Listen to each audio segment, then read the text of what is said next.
Welcome to day 3 of the NASA STEM Enhancement in Earth and Space Science High School Intern Science Symposium.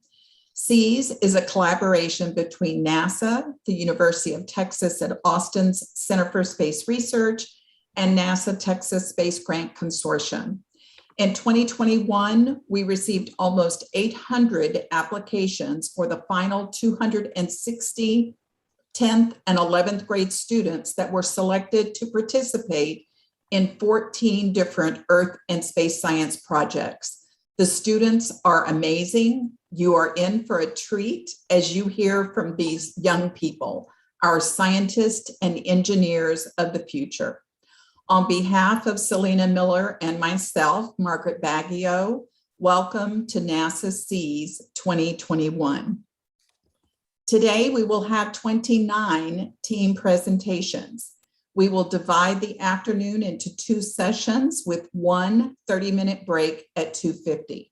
Team presentations are 5 minutes with a 10-minute Q&A after each 5 presentations. Please post your questions to the slido.com website and use the code SEAS2021. Please identify your question by team number. Here is our schedule for the day. We are going to start with a robotics team that was added to our schedule. So our first presentation is in robotics, and the presentation is Distance Immediate Sonic Transmitter. Hi. My name is Javier Robinson, and this is my project for the SEAS NASA Robotics team. Its full name is the Distance Immediate Sonic Transmitter, but I just call it the DIST or the DIST. And here on the right, there's an image of what the device looks like. Now, what the device does is it measures distance of whatever object is directly in front of it using a technique kind of like sonar, where it sends out ultrasound that our ears can't hear, and then when it echoes back off of whatever object is directly in front of it, it will calculate how long it took for the sound to return and then measure the distance. Then, based on whatever the distance it calculates, it activates a buzzer which beeps rhythmically and changes frequency based on the distance measured. So if an object is close, it will beep much faster than if the object is far away. And the purpose of the device is that it might make a useful tool for people who have impaired vision, since it allows you to measure the distance of an object in front of you using only sound and a small assembly. You don't have to use vision or touch or anything else. Also, I figure future versions of the device could also have features like measuring systems, like a numerical display for displaying the distance in numbers. So the goal with the project was to create a small device using a Python programming language and a Raspberry Pi computer that could solve somebody's problem. And my original design was simply to measure the distance to an object and then provide a numerical output. And having a rhythmic beeping to estimate the distance in front of you was just an additional feature. But then I realized that had a potential to be its own design. So that's what I did. And here is a demonstration of the device.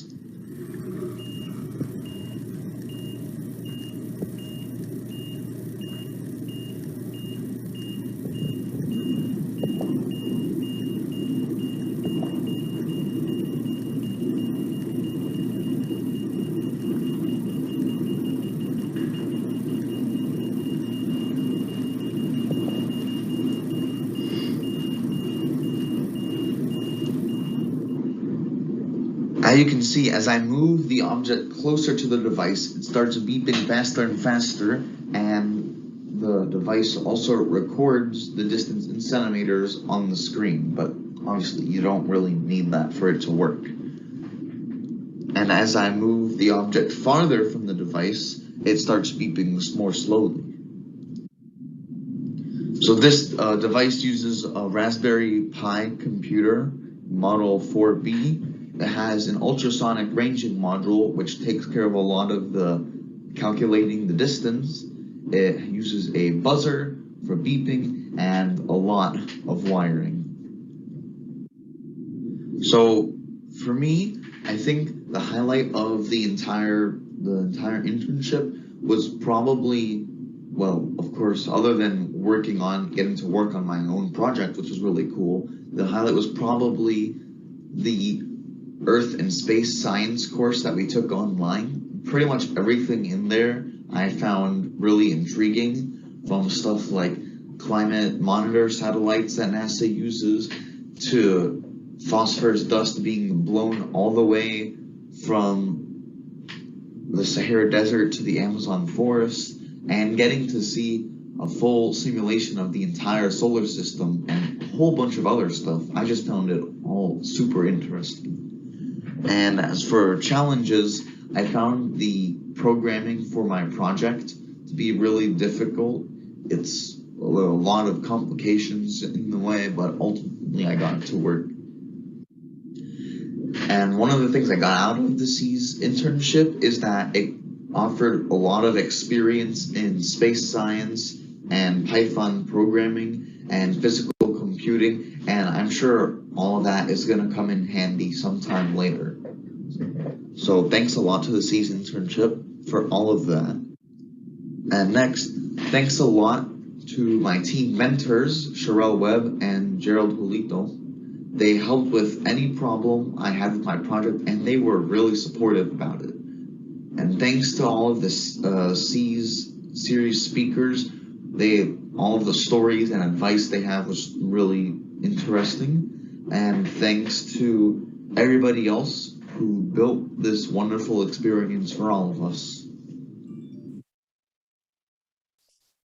So Javier, could you please turn on your camera and your microphone? We have a few questions.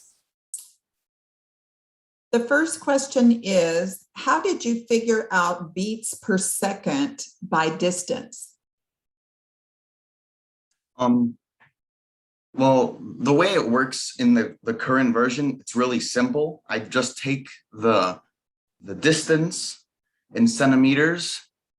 Pretty sure then I got 100 divided by that, and then I believe that was, and then it just beeps that often per second. So I think if you have, I don't remember what the formulas I wrote exactly, they were kind of complicated, but essentially it just takes the inverse of the distance and then just directly calculates the frequency with that. And another question is, how might you change the design of your device to make it more mobile? Well, one of my ideas was that it would be attached to like a sort of wrist sleeve that you could have wearing over your arm, and then you can basically measure distances from your arm rather than holding the device. Another design I came up with that I'm not too sure about is that maybe it would be like there would be a smaller version of it and it could be shoulder mounted somehow. Those are just two of my ideas. Great. Well, you did a wonderful job. Thanks for joining us today. And we appreciate your research and your talent. Well, thanks for having me. So the Globe Observer Earth System Explorers project connects interns with the exciting science of applying NASA Earth observations to the global health threat of mosquito vector-borne diseases.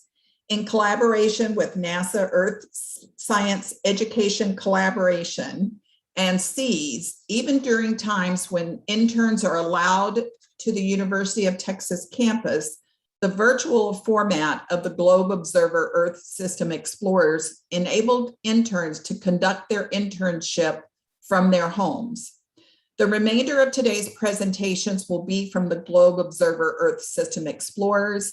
A special thanks to their project mentors, Dr. Rusty Lowe, Cassie Sofing, Rebecca Bozier, Peter Nelson, and Dr. Erica Podest for their guidance and their expertise.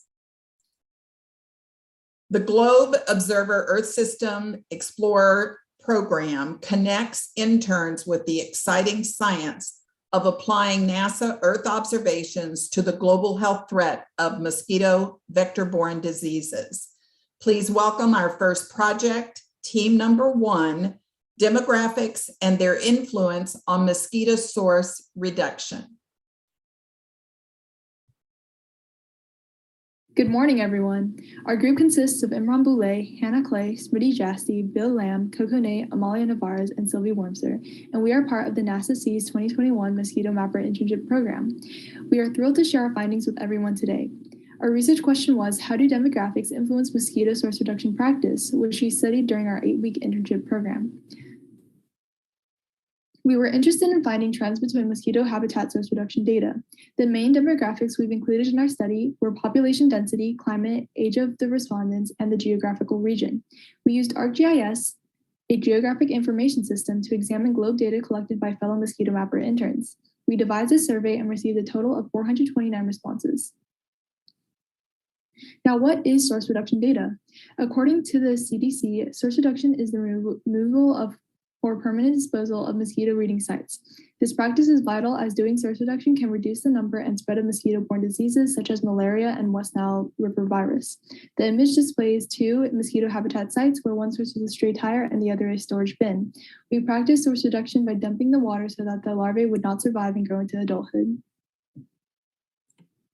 The top left image displays an abandoned artificial container, and the top right displays the practice of source reduction by tipping over water collected containers with possible elements that can be found in the water listed below. Diving deeper into possible mosquito breeding habitats, Hannah and I conducted fieldwork within our local area and found an industrial zone that harbored numerous water sources containing mosquito larvae. The images shown were all water sources found within the site, and from our field research, we learned that when sites like these are left unchecked, they can serve as massive grounds for mosquito breeding. We first set up our own mosquito traps to collect field data to contribute to the Globe Mosquito database. After this, we designed our own Google survey to collect demographic points. We then used custom CSV files to extract Globe data into ArcGIS. And finally, we analyzed the data and found trends that we hope to present to public health officials in the future. This is a survey that our team distributed to people around the United States through social media and in-person questioning. We ended up collecting 429 responses through sending it out to friends, family, and members of our community. The survey revealed that those who practiced source reduction had a lower frequency of mosquito bites. Those who stated they were never bitten by mosquitoes practiced source reduction more than people who had been bitten at any frequency, showing a clear correlation between practicing source reduction and the frequency of being bitten by mosquitoes. According to a survey, only 28.21% of people knew what source reduction was. However, after being given a brief definition of source reduction, 62.29% of people confirmed they actually practiced source reduction. While most people did not know what source reduction was, those who did were over 25% more likely to practice it. Thus, being educated on the benefits of source reduction has a direct correlation to the participants actually practicing it. Responses from people aged 60 and older tend to perform source reduction more than younger generations, as they were most likely more exposed to nature than current suburban and urban citizens. Senior citizens are more informed and knowledgeable in this practice, and as such are more likely to practice source reduction. People who live in rural areas are much more likely to practice source reduction than those who live in urban areas. Globe data on ArcGIS shows this, as can be seen by looking at the comparative numbers on the east and west coasts. We can see this in the survey too, with 78.57% of West Coast residents practicing source reduction, while only 61.54% of East Coast residents practice source reduction. We realized that there is room for improvement. 62.2% of survey respondents were under the age of 18, causing an underrepresentation of other age groups. Additionally, time restraints limit our ability to collect more surveys and find stronger correlations. And finally, our surveys should have questions that are more specific and definitions to yield more accurate responses. Public health officials would be interested in the data that our group collected since, without DET, Mosquito source reduction is one of the easiest and most reliable methods of eliminating mosquitoes and vector-borne diseases. In addition, we found a direct positive correlation between educating about source reduction and practicing source reduction. So implementing an educational campaign, especially in urban environments along the East Coast, would be a major tool in reducing mosquitoes and subsequently slow the spread of vector-borne disease. We'd like to thank our wonderful mentors with a special shout out to Dr. Rusty Lowe, Dr. Pedro Nelson, Cassie Sofing, Dr. Becky Boger, and Matea Kimura for everything that they've done for us and for everyone who organized this event. Thank you so much for watching our presentation. We will now open the floor up to questions. So we will hold questions until the end of the first group of presentations. Please post your questions into the slido.com website. Our next presentation is on predicting and analyzing mosquito danger days.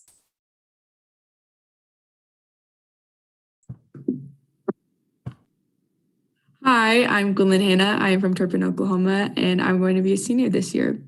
Going into this project, I know I wanted to do something with analyzing data. So when we were presented the GIS maps, I was unfamiliar with it and I knew immediately that's what I wanted to research.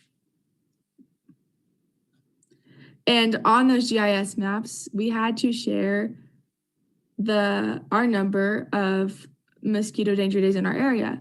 So first off, what are mosquito danger days? They're the number of days that mosquitoes are able to transmit diseases each year.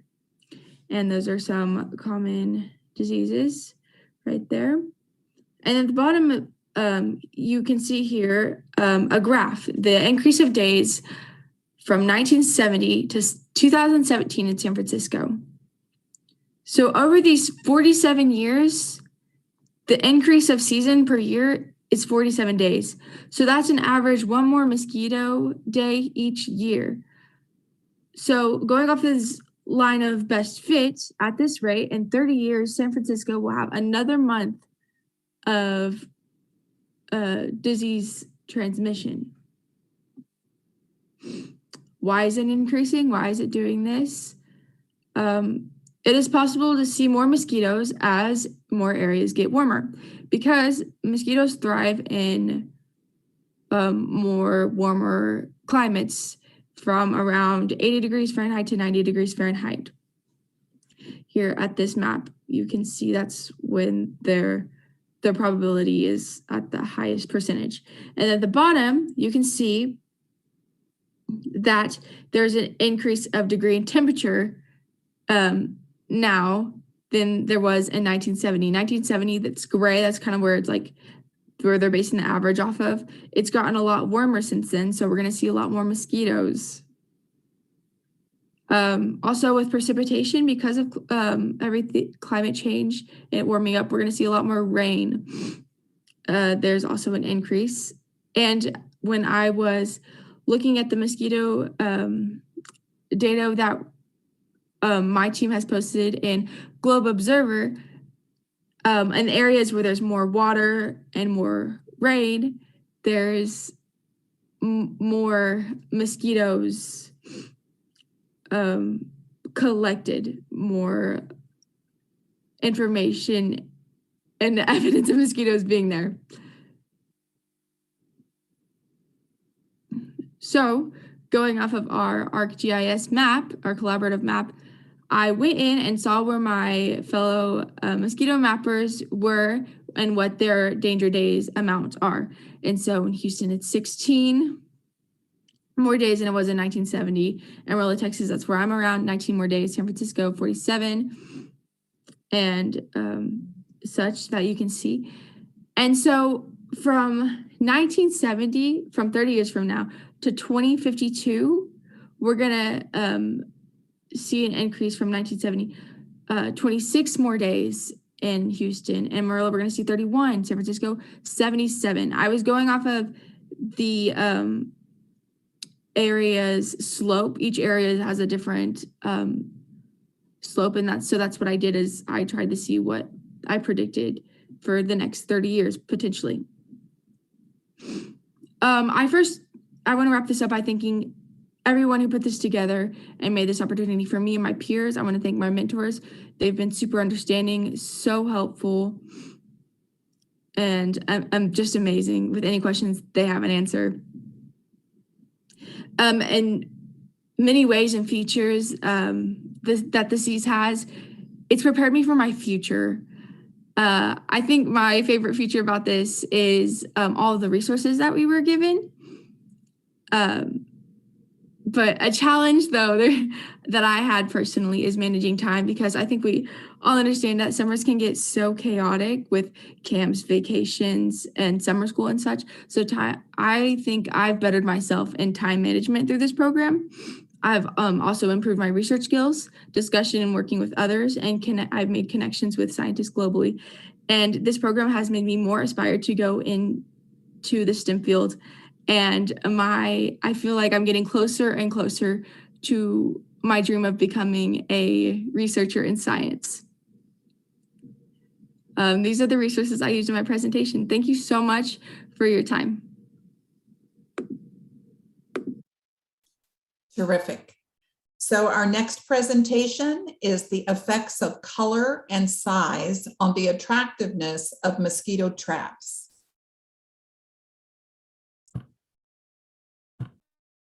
Hello, I'm Dominic, and I'm here today with Aton, Kareem, Ethan, and Andrew, who is currently under the weather and will not be speaking today.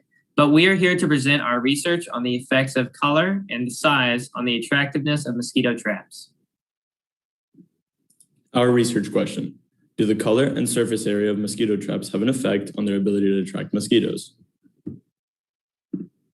Here you can see the traps set up by Kareem on the right, Andrew in the middle, and I on the left. We each set up our traps in similar outdoor environments with shade and different colored buckets. We all used a white and black bucket as our control variables and added a colored bucket as our independent variable to test in comparison to our control buckets.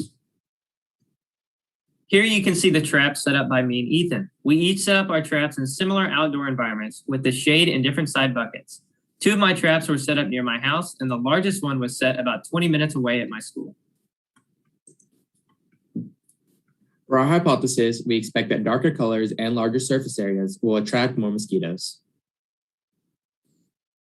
For the experiment, we had a 1-week time frame to set and gather data for the traps, with the independent variables being surface area and color, and with the dependent variable being the number of mosquito larvae within the traps.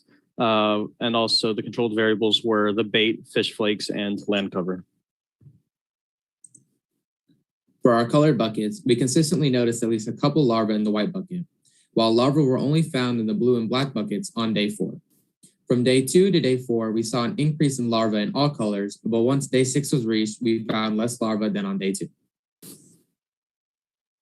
The blue trap showed to be the least effective when attracting mosquitoes, with the black trap showing to be slightly more efficient. On the other hand, the white trap did show to be the most effective for attracting mosquitoes, as it was the only one that consistently had larvae even after the buckets were rained out on day 5. So here we have data collected for the surface area, and in this I check my traps every 2 days over the span of a week. Now, as you can see with the small and medium buckets on days 2 and 4, there's a strong increase in mosquito larvae. By dividing these results to their respective area, you get roughly 20 larvae per square inch. But it is important to note that by day 4, the traps had similar densities, proving the theory that larger bodies of water attract mosquitoes faster, but in the end all hold similar amount of larvae. Possible errors in our data. Andrew and I both live in Miami and experienced similar weather throughout our research. Severe weather left us with little to no data. Andrew's traps were often knocked over by storm and excess water, giving me very little unreliable data about the few mosquito larvae that I did catch. The white trap was shaded on average a lot longer than the black and blue traps were. Over the course of the summer, we have concluded that mosquitoes are attracted to more shaded areas. So we have reason to believe that this could be behind the white trap's performance. If we look solely at the data from the blue and black traps, which had roughly equal amounts of shade, our hypothesis does stand. But because of the small amounts of data, no conclusions can be made. For my traps, there was severe rain for the first 2 days of data collection in the area my large bucket was located, resulting in a lower number of mosquito larvae. Due to the lack of time and unsuitable climate for mosquitoes in my area, not much data could be collected by my traps. According to our data, we can conclude that a larger surface area attracts more mosquitoes, but we found out that it's not necessarily the color of the buckets, but proper shading of traps that plays a key role in a good mosquito habitat. Why does it matter? In poverty-stricken countries, rain collectors are often the only source for clean water. Although necessary for people in these areas, rain collectors can act as larger versions of our traps. Our goal with our research was to see if changing the surface area or the color of our traps could help keep mosquitoes to a minimum and avoid severe outbreaks of mosquito-transmitted diseases like malaria in countries where rain collectors are common. We came across an experiment that studied the effects of dyes in water, which can be found in many amusement parks and tourist attractions, which could be a hazard for people in the area. The study found no significant differences in the number of larvae between the dyes used, indicating that they are not the attractants. In the future, we would like to pair our experiments as it can provide some interesting information. Thank you for giving us your time and your attention. We would like to give our thanks to NASA, SEAS, and the Texas Space Grant Consortium, along with Rusty, Cassie, Peter, and the peer mentors for the opportunity to present our research. At this time, feel free to ask any questions that you may have. So please welcome our next project, which is on investigating the relationship between urbanization and mosquito habitats.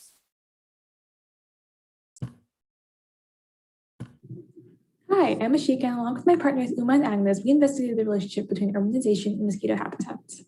In order to understand the importance of the research, we'll provide a bit of background information. Firstly, urbanization, which we are defining as population growth in urban areas, is rapidly occurring throughout the continental US. This can have serious effects on mosquito habitats and humans, as urbanization changes the species composition in an area, favoring specific types of mosquitoes. To track these findings, citizen science, a collective strength of the public to understand and solve environmental problems, has proved to be an effective method of collecting data globally. We decided that our research question would be, how does urban development in metropolitan areas affect both mosquito hotspots and awareness of citizen science? Our goals for this research project mainly focused on understanding the effects of urban development on mosquito hotspots. Moreover, we wanted to determine if there was a correlation between mosquito hotspot locations and the use of Globe app and the use of Globe Observer app. We picked 3 major cities to focus our collection of data on. Those were Los Angeles, Charlotte, and Atlanta. We decided on using increasing population data along with people per square mile data to determine the level of urbanization in each area. In order to collect the data, we use US Census data to determine population data. We also use US weather data along with a globe visualization map to figure out the average rainfall and humidity. We conducted 2 main regression analyses, which took mosquito larvae data reported from our own local data and compared it with both population and precipitation. After, we conducted a survey using Google Forms to see if people were aware of citizen science in those specific cities. In order to see how many people in each location have reported mosquito habitats on the Globe Explorers app, we ran a mosquito habitat report CSV file through Python program. In our 3 major cities, we need to get some basic data, particularly on population density. Between 2010 and 2018, Atlanta had a 16.024% increase in population, while Charlotte had an 18.1392% increase, and Los Angeles had a 5.1401% increase. We calculated the people per square mile to measure density, and this gives us an insight into just how crowded each city is. Some other information we used to compare the cities was climate, specifically the rainfall and humidity. Atlanta has an average of 1,277 millimeters of annual precipitation, while Charlotte has an average of 1,065 millimeters, and Los Angeles has an average of 379 millimeters. Atlanta has a 68% average annual humidity, while Charlotte has a 67% and Los Angeles has a 65%. For our regression analysis, we compared the numbers of mosquito larvae collected from the 2021 Mosquito Mappers cohort of mosquito trap data and precipitation levels in our 3 locations. For LA, we found a significant relationship between precipitation and mosquito larvae count. The R-squared came out to be approximately 0.706, which shows the model describes the data with moderately high accuracy. For Atlanta and Charlotte, we found a significant relationship between precipitation and mosquito larvae count. However, we also found the R-squared values to be about 0.254 for Atlanta and 0.395 for Charlotte, which shows that the model describes the data with moderately low accuracy. The reason for this could be consistency issues with Atlanta and Charlotte's precipitation data. Next, we conducted a regression analysis comparing the numbers of mosquito larvae collected and population changes. For LA and Atlanta, we found an insignificant relationship between population and mosquito larvae count. However, we also found low R-squared values of 0.008 for LA and 0.045 for ATL. Such results may be due to the scale of population observation that we used and the greater room for errors and various factors affecting the relationship. For Charlotte, however, we found a significant relationship between population and mosquito larvae count. For a survey, 95.6% of the participants said that they saw more urban development now compared to previous years, and 70.2% of participants said they saw more mosquito activity than previous years. If you see on the graph on the right, you can see the positive correlation between the two. Furthermore, we asked participants if they were aware of citizen science programs. None of the survey participants were aware of Globe Observer app. 63.2% of participants were not interested in potentially contributing to citizen science, while 36.8% were. With a simple Python program using pandas and geohash, we found that Los Angeles had the most reported habitats, with 37, Atlanta was the second with around 7, and Charlotte was at least 2. For the results of our project, we found that urbanization does have an effect on mosquito hotspots according to variables such as population density that affect the ability for mosquitoes to create proper habitats. The survey data is positive correlation, the differences of the regressions, and the positive correlation between the use of the Globe app and population. We will now talk about our SEAS internship highlights. SEAS is an amazing opportunity for students interested in learning what it's like to be a NASA scientist. There's interesting field work involving AOI points and mosquito habitat location. There's a chance to meet and connect with like-minded peers and knowledgeable mentors, and introduces you to interesting and impactful citizen science efforts. My reflection, I joined SEAS to enhance my own research skills and get a glimpse of working with a leading research institution. This experience has encouraged me to continue to pursue my interest in STEM and research in the future as I look into applying to colleges this fall. I joined SEAS to gain experience within a more rigorous research field, along with learning more about data analysis. This internship has provided me with the skills to excel in future STEM opportunities and has given me the research skills I can apply to any topic. SEAS has so many opportunities for personal growth. You truly get out what you put in. Many of the speakers were stuck with me, and I learned a lot about what it would be like to be a scientist. I even performed my own research project and contributed to citizen science.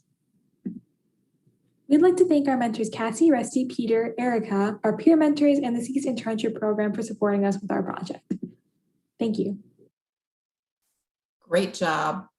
Our next presentation is biosensing with waveguides and land cover.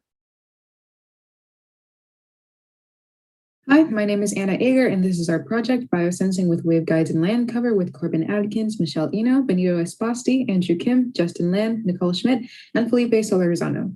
In this project, we tried to design biosensors that would effectively detect the presence of mosquito-borne diseases, as well as determine whether or not the effectiveness of these devices could correlate with the land cover data we analyzed this summer.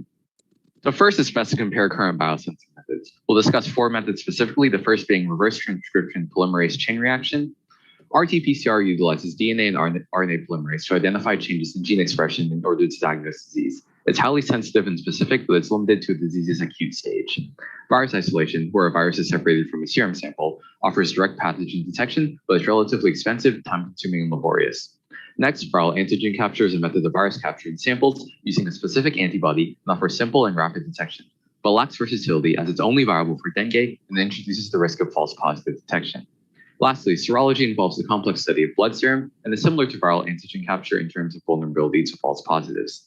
And next, I'll get into Flaviviridae, which are a family of single-stranded RNA envelope viruses that share conserved structural and genomic features. And specifically, we looked into 4 different flaviviruses, those being dengue, West Nile, yellow fever, and Zika. And this is important because in areas where multiple different flaviviruses coexist, cross-reactivity between them may occur, which is when different antigens appear similar in detection.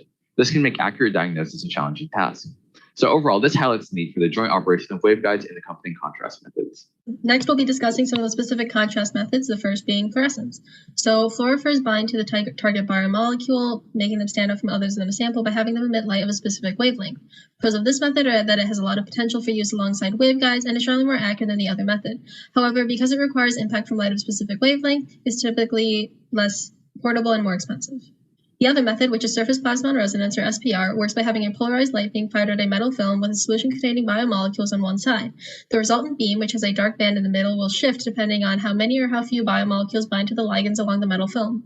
Pros of this method are that it doesn't require light of a specific wavelength like fluorescence, making it generally cheaper and faster. However, because of its very specific applicative properties, it tends not to be as accurate. Waveguides are relatively simple electromagnetic biosensing devices. Light enters one side of the waveguide and undergoes a phase change due to the waveguide's internal structure. When a waveguide is paired with a contrast method, such as fluorescence or SPR, specific diseases can be tested for. The light in the waveguide passes directly through the contrast method and a sample, and by determining the exact phase change or fluorescence, the presence of a disease can be confirmed or denied. Here's our design for the waveguide. The light enters from the open rectangular end of the waveguide body and undergoes the phase change. The light then goes through the connector and into the vial chamber, where the light shines through a glass vial containing the contrast method as well as a sample. It comes out the other end, and depending on the phase change of the fluorescence, depending on the contrast method being used, the presence of the disease can be confirmed or denied. These are disadvantages present in most other types of chemical sensors. However, there are promising niche areas and successful applications in biosensing that are of growing interest. The low cost and design flexibility adds to the appeal of the design, and future developments include possibility connecting the sensors into an optical network that will lead to the direct coupling of sensing systems to optical systems. The seeds mosquito data and an ESRI population density map were observed to determine the contrast method. The mosquito points were generally concentrated in coastal urban regions, suggesting a relationship between human and mosquito populations. However, it is important to consider these observations were dependent on the residents of the seeds interns and may underrepresent certain areas around the US. The maps on the right show the two subsets of the data previously described. They show isolated Aedes and Culex mosquito observations, which are the genera that spread flaviviruses. Most of these were in suburban areas near the coast where there was a population density of around 3 to 10,000 people per kilometer squared. By isolating these subsets, we were able to determine where the virus detection would be most needed and what design lends itself to the data context. With very few exceptions, these sites were accessible by road or short walk on open land, so the fluorescence method will work well, given that it will not need to be very portable to reach these areas. Data used in our project can assist the CDC in making decisions based on where specific species of mosquitoes are prevalent. The CDC can then make decisions about which device will be most beneficial within a specific situation and location. Hospitals can use the data and data collected from the devices to have up-to-date information regarding diseases in their area. This would allow them to be better prepared for any outbreaks. Communities could use the fluorescence device to gain information to know if preventative measures are needed. In conclusion, we determined that we could use fluorescence and SPR contrast methods coupled with a waveguide to detect the presence of flavivirus, and we believe that land cover data correlates with the potential effectiveness of the device, considering that fluorescence-based biosensors would be most effective for areas with dense mosquito and human populations. Thank you for listening. Does anybody have any questions? So I want to invite all of the teams that have presented so far in Mosquito Mappers and the Globe Earth Observers to turn on your cameras and unmute your mics. Our first question is for team number 1. What insights did you gain about gathering information using survey instruments?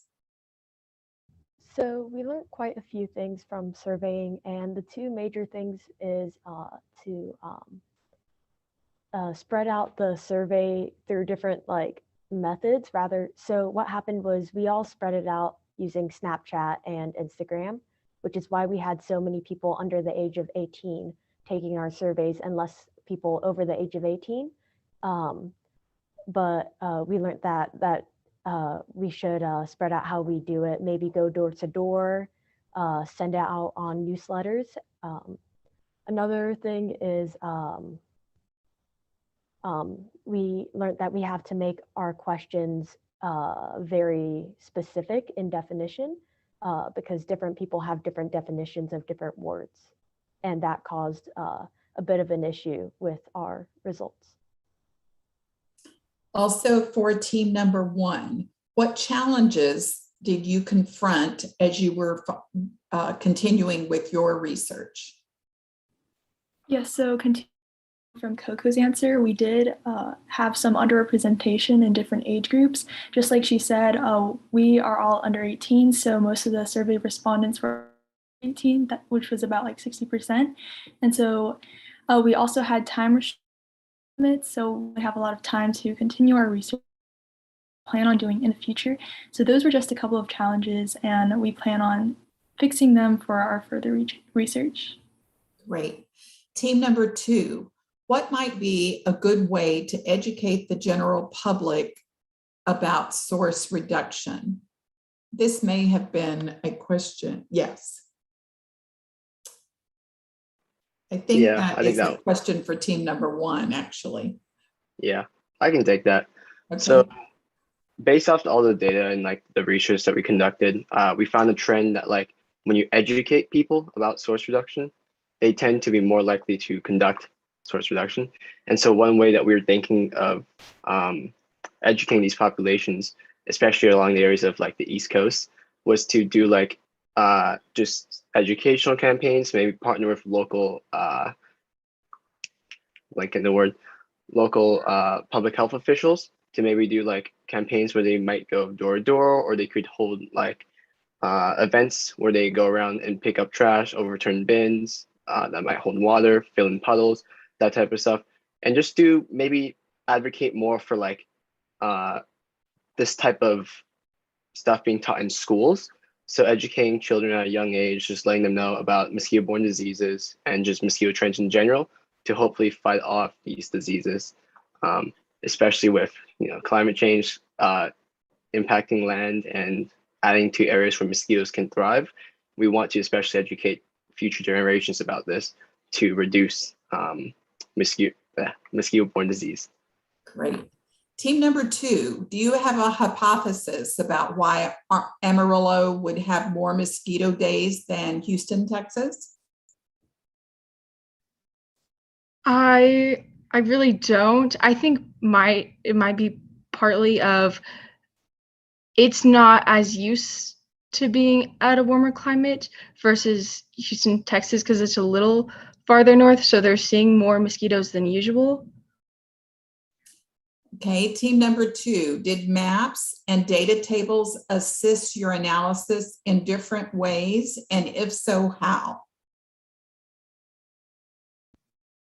Yeah, I think the maps and graphs definitely helped assist my analysis and concluding information. And I think using various maps with different variables, it made it more detailed and it allowed me to gather more information. Great. Team number 3, how would you strengthen your research plan if you were given more time?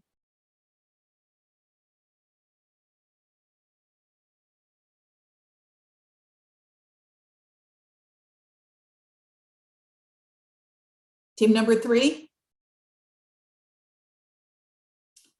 So we'll move on to team number 4. Team number 4, why did you choose population density to represent urbanization? Did your research investigate urban sprawl or impervious cover, which is the built-up areas?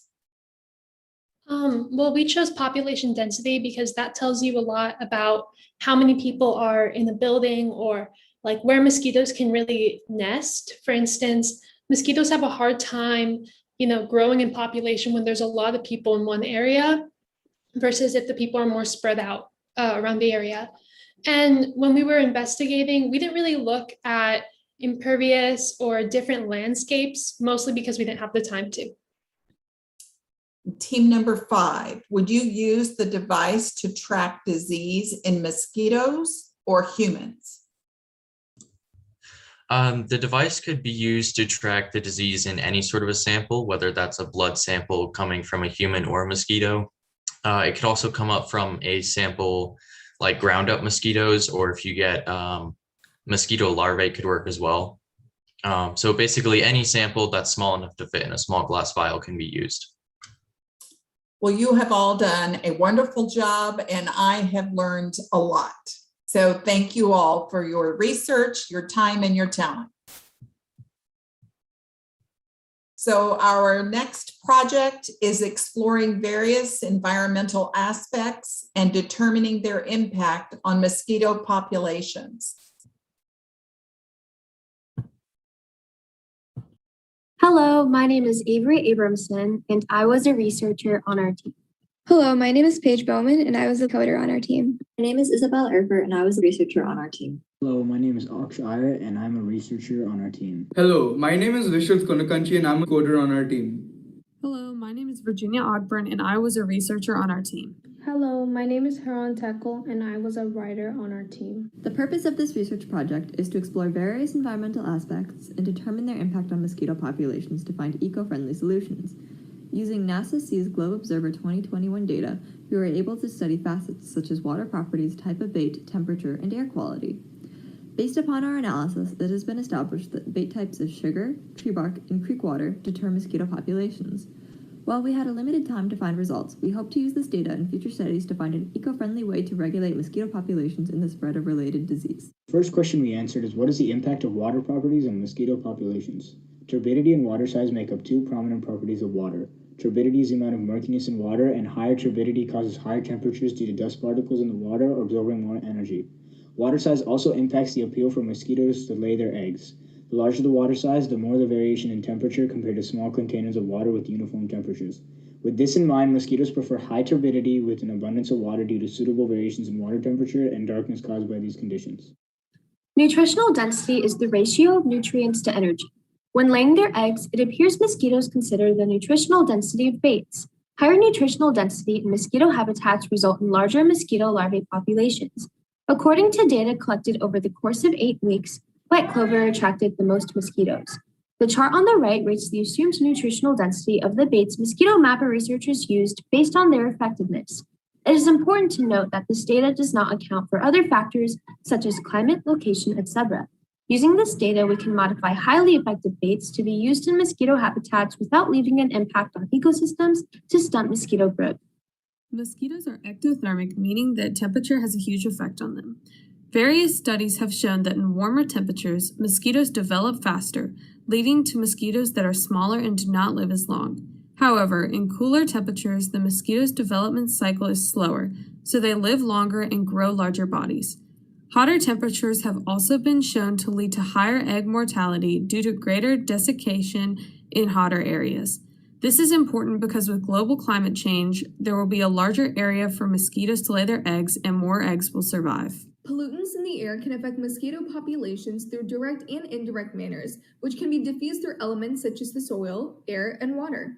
As temperatures rise, biting rates in the development of both viruses and mosquitoes increase.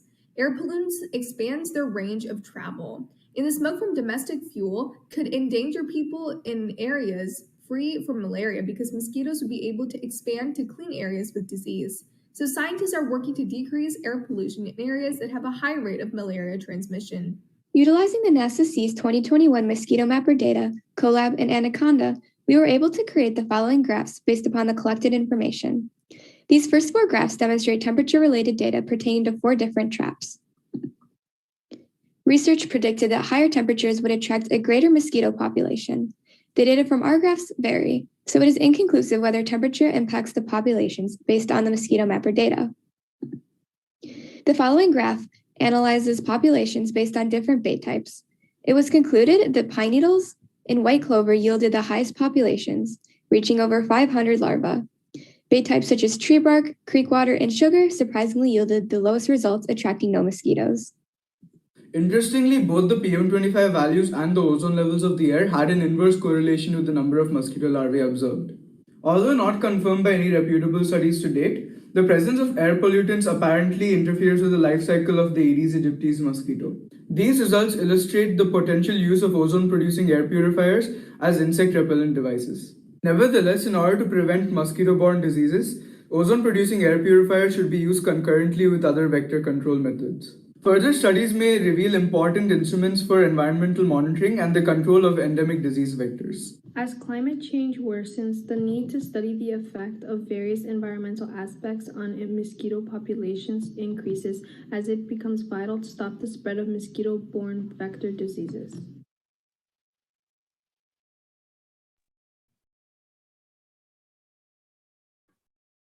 So we want to remind you to please post your questions into the slido.com and identify your team. Our next presentation is an analysis of the effect of land cover type on mosquito populations. Welcome to our project titled An Analysis of the Effect of Land Cover Type on Mosquito Population. Initially, we started this project because we were interested in mosquito habitats and land covers.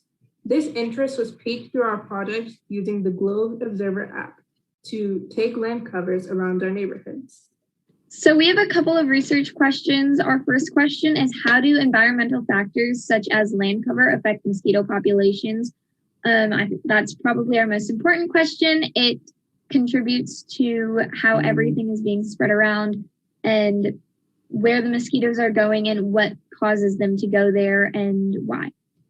Our second question is, does the prevalence of standing water in woody wetlands lead to greater mosquito presence in comparison to the deciduous forest? We explored hypothesized correlations between land cover type and mosquito collection count using NEON data. We studied locations in Wisconsin and Massachusetts during June through September 2019. We chose these locations because the traps are close together. As you can see in the images, they're only a few miles apart, which minimizes variation due to external factors. We also chose these locations because they had multiple plots of the same two land cover types. We used Google Sheets to compile the data after initially attempting to compile this data with Python.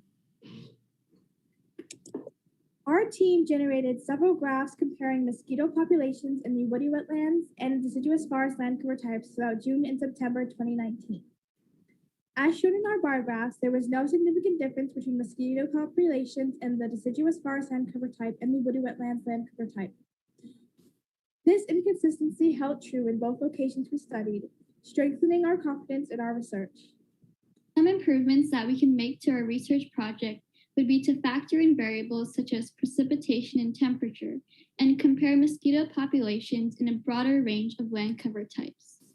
In addition, as we were conducting our research, we noticed that in many locations, NEON mosquito counts stop at 200 mosquitoes. Therefore, we believe that NEON is not an ideal data source for studying mosquito population counts. However, NEON does record the mosquito species present in its traps. A better utilization of NEON data would be to analyze overall mosquito species richness and diversity in different areas across the U.S. So our SEAS experience had several highlights and challenges. Some of our highlights included working as a team, the educational resources that we were exposed to, the hands-on research process that we were exposed to, and the SEAS speaker series.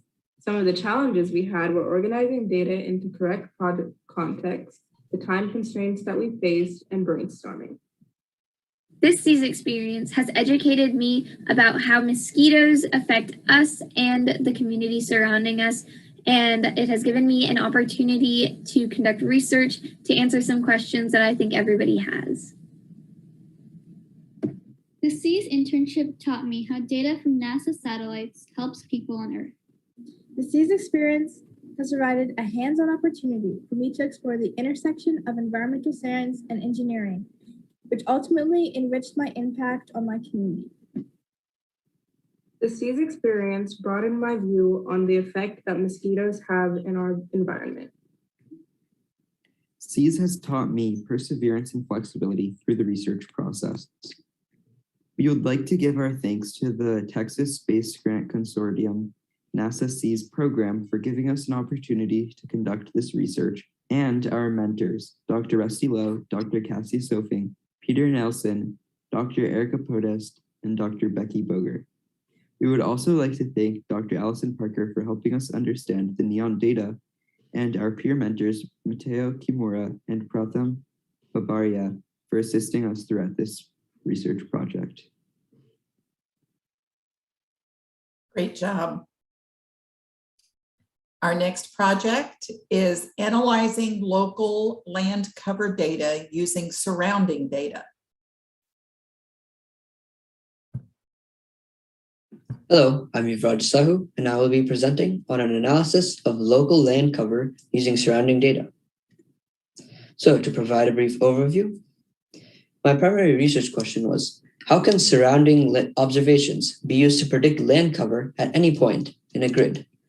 And so this is useful because scientists could use predicted land cover data for places that are not feasible or not possible to collect data for.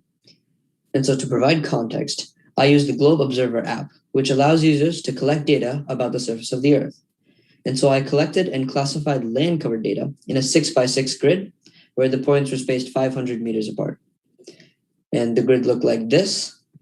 And this is located in Austin, Texas, and it shows 37 points. The center point was not included in the analysis. And these are known as the areas of interest, or AOI points. For each point, I analyzed a 100 meter by 100 meter area centered around the points. And I classified land cover in the north, south, east, and west directions. And so I created this visualization to give a general sense of the region.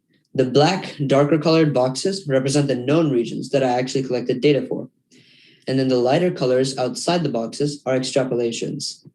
When doing the field research, I realized that the points were too far away to generalize to a larger region in this manner as shown in the graph, but they could still possibly use to predict the regions in between if multiple points came together in a sophisticated model.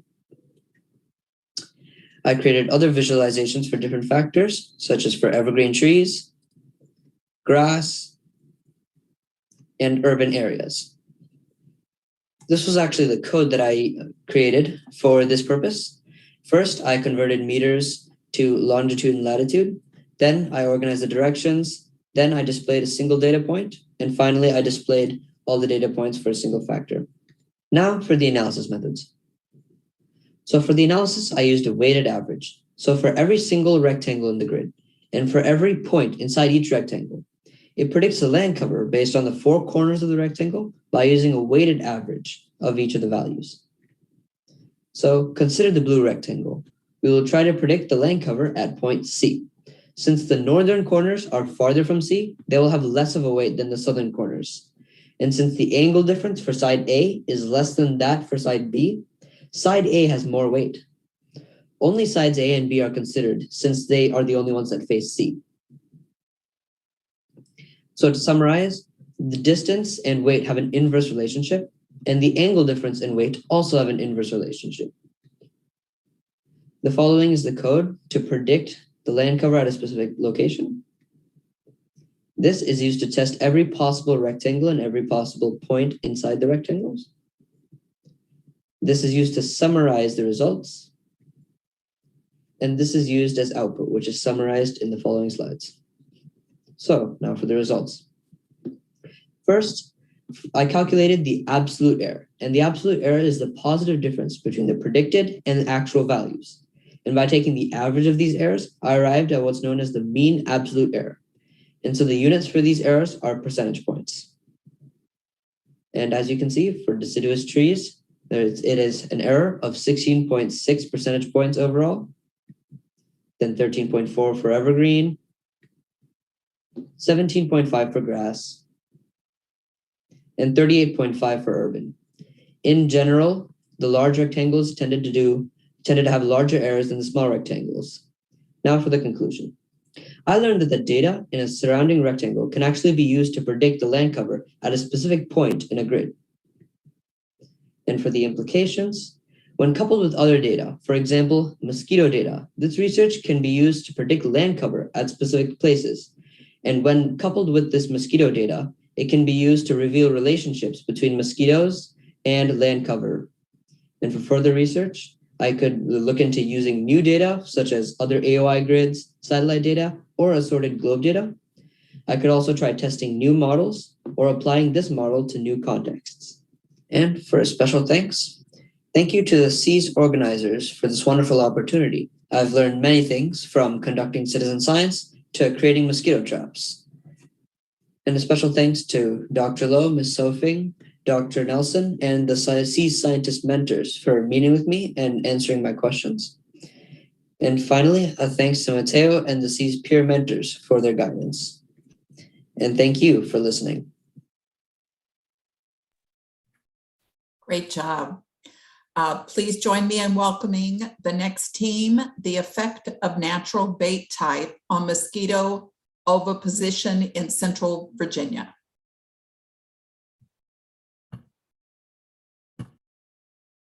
Hello, my name is Paxton Calder, and this summer I studied the effect of natural bait type on mosquito oviposition in Central Virginia.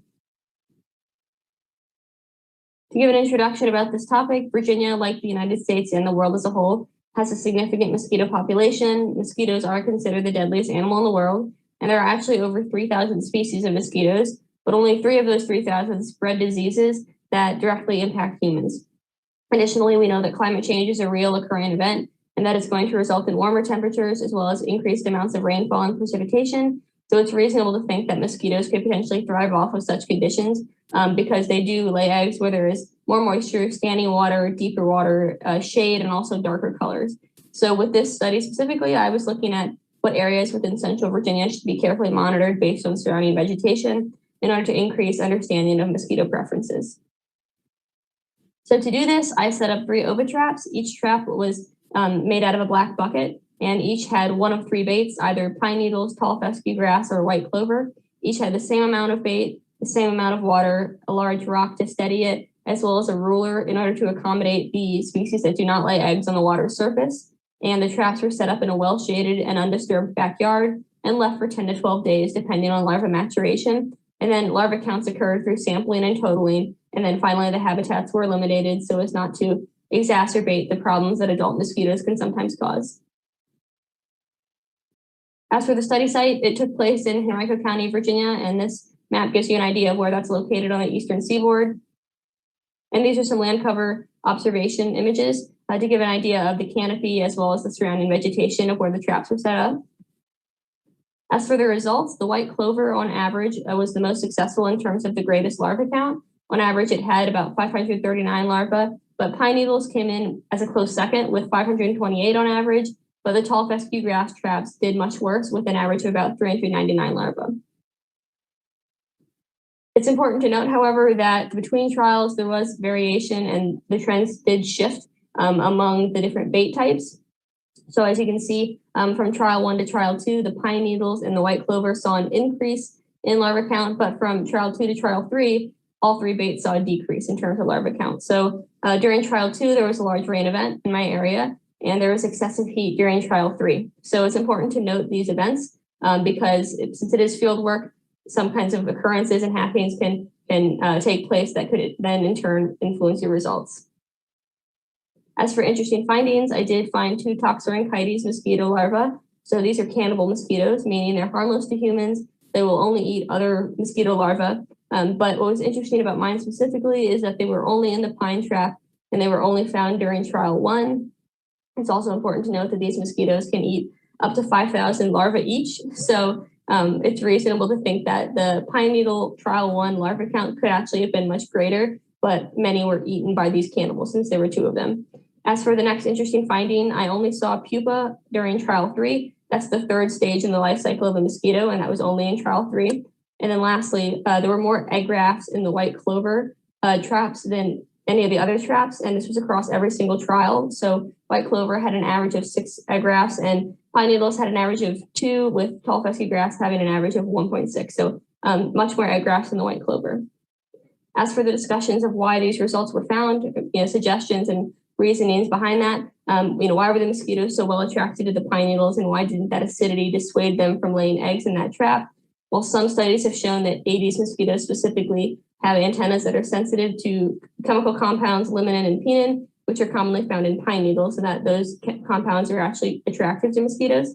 Additionally, as for why there was potentially more larvae after that big rain event, geosmin is another chemical compound that is sometimes noticed after a large rain event. We know it as the smell of rain. It's microbial by nature, and some mosquitoes have been shown to detect it through their olfactory systems and that it can be attractive to them as well. As for why the white clover was the most successful, it did seem to break down the fastest, so perhaps the nutrients were more readily available. For implications, West Nile virus is important and prevalent here in the United States. It seems to be on the rise here in Virginia over the past 20 years. So it's important to understand what we can do to dissuade this, dumping water and understanding how the vegetation plays a role. Thank you, Dr. Lowe, Ms. Sophie, and Dr. Parker, Mr. Nelson, the Rose family, Texas Space Grant, and SEAS. Here are my references, and thank you for watching. Our next presentation is the validity of citizen science.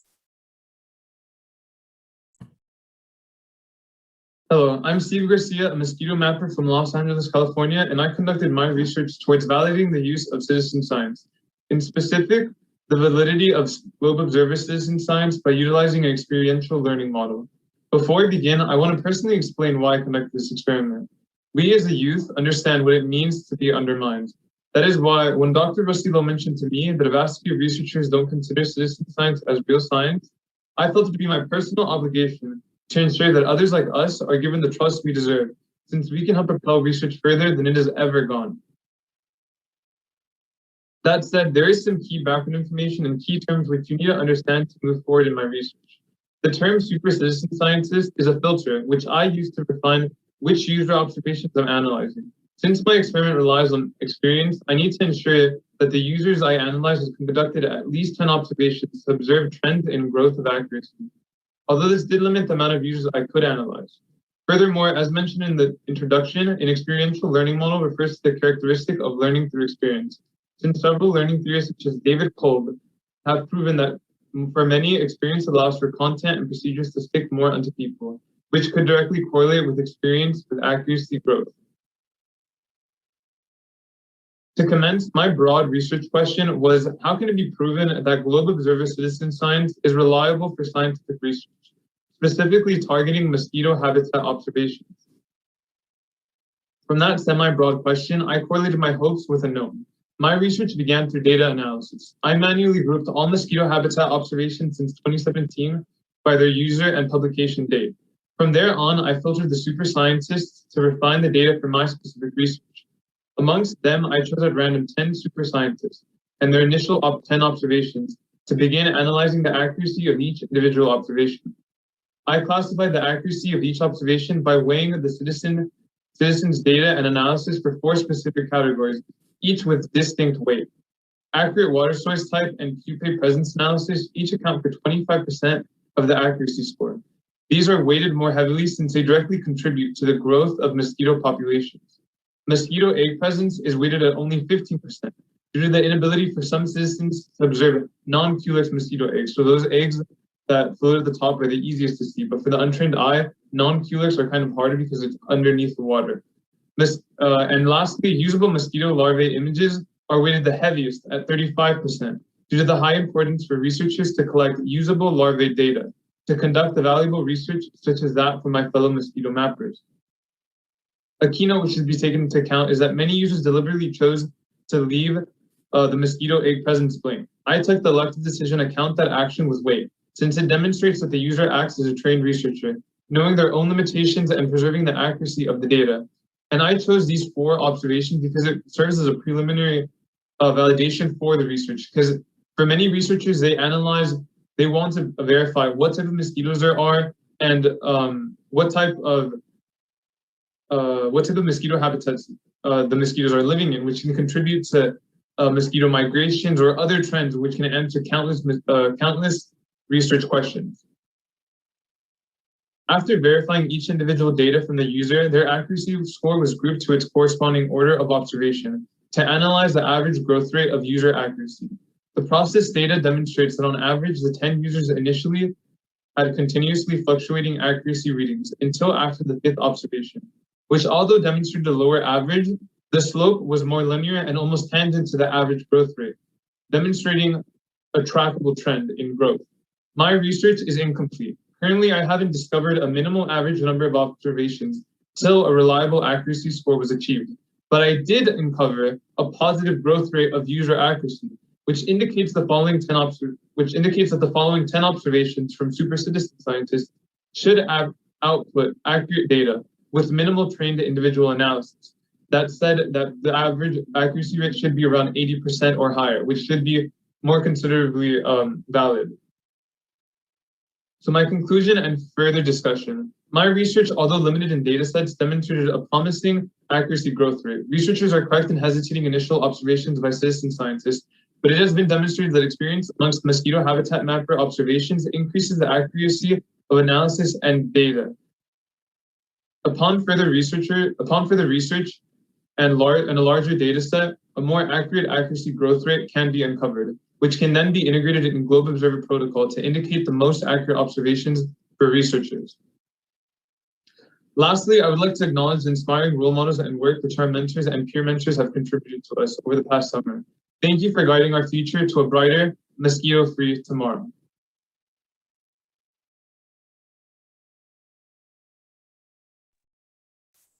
Great presentation. So we want to invite all of you that just spoke in this group to turn on your cameras and your microphones.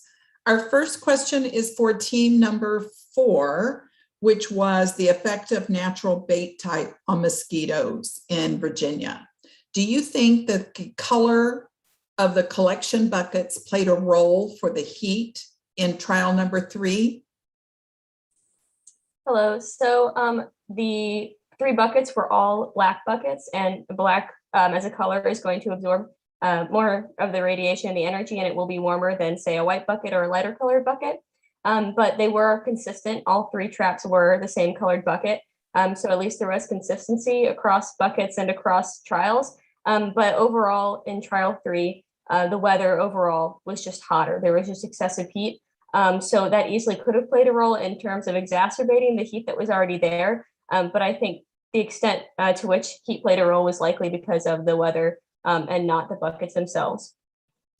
So Paxton, we do have one more question for you. Was the mosquito data collected from different times during the year? For example, spring, summer, fall, or winter? So for all 3 trials, they took place during June and July. So it would be very similar in terms of the weather that did take place and the conditions surrounding the traps, but all 3 trials did take place in the same summer months. And the next question is for team number 1, and that is exploring various environmental aspects on mosquito populations. Given your research, do you recommend attractive or non-attractive baits? Thank you for the question. So for attracting mosquitoes, we would recommend using attractive baits such as pine needles, white clover, alfalfa, algae, beef, and cat food. And I would love to pass it on to Vishrus to elaborate more. Yeah, just a moment. So if you want to ward off mosquitoes in your area, then it would be better to introduce unattractive bait types, because like attractive bait types will cause mosquitoes to lay more eggs in the nearby water sources. So unattractive bait types would include onions, garlic, chili peppers, or lemongrass, or any other pungent compound, like organic matter with pungent compounds. I would like to pass it on to Virginia now. And if you're conducting research on another variable, such as like water level, how that affects mosquitoes, we would recommend using attractive baits so that you would have a lot of larvae to study. So the next question is also for team number 1. Why do you think mosquitoes were attracted to white clover the most? Yes, so we think mosquitoes were attracted to white clover the most due to the contents of their nutritional density. When collecting the data on bait, we did not account for other factors such as climate or location, so this might have been a factor as well. But either way, the research reflected that white clover attracted the most mosquitoes, and research also supports that nutritional density is one of the significant factors of this. Team number 3, how did you make your original prediction? On the ground or using imagery? So these predictions were actually made on the ground. I went to each of the different locations in order to make observations, and sometimes I would go to nearby points to get a better sense of that region. We have one other question for you. How did you choose where you would place your points of collection? So I actually live in Austin, Texas, so I decided to make my points of collections near to my hometown. And I also make sure to align the grid so that each of the points, or a point nearby each of the points, was accessible for me to take pictures. And the next questions are for team number 2. Since you did not see significant difference in the 2 land cover types, do you think that they might have common features that were attractive to the mosquitoes? Yes, we do. So both deciduous forests and woody wetlands have a significant number of trees. So we believe that the high amount of shade would help mosquitoes grow and reproduce. And in both areas that we studied, the deciduous forest traps and woody wetlands traps were very close to each other. And we believe that the close proximity would mean that the climate is very similar for the traps. This is also a question for team number 2.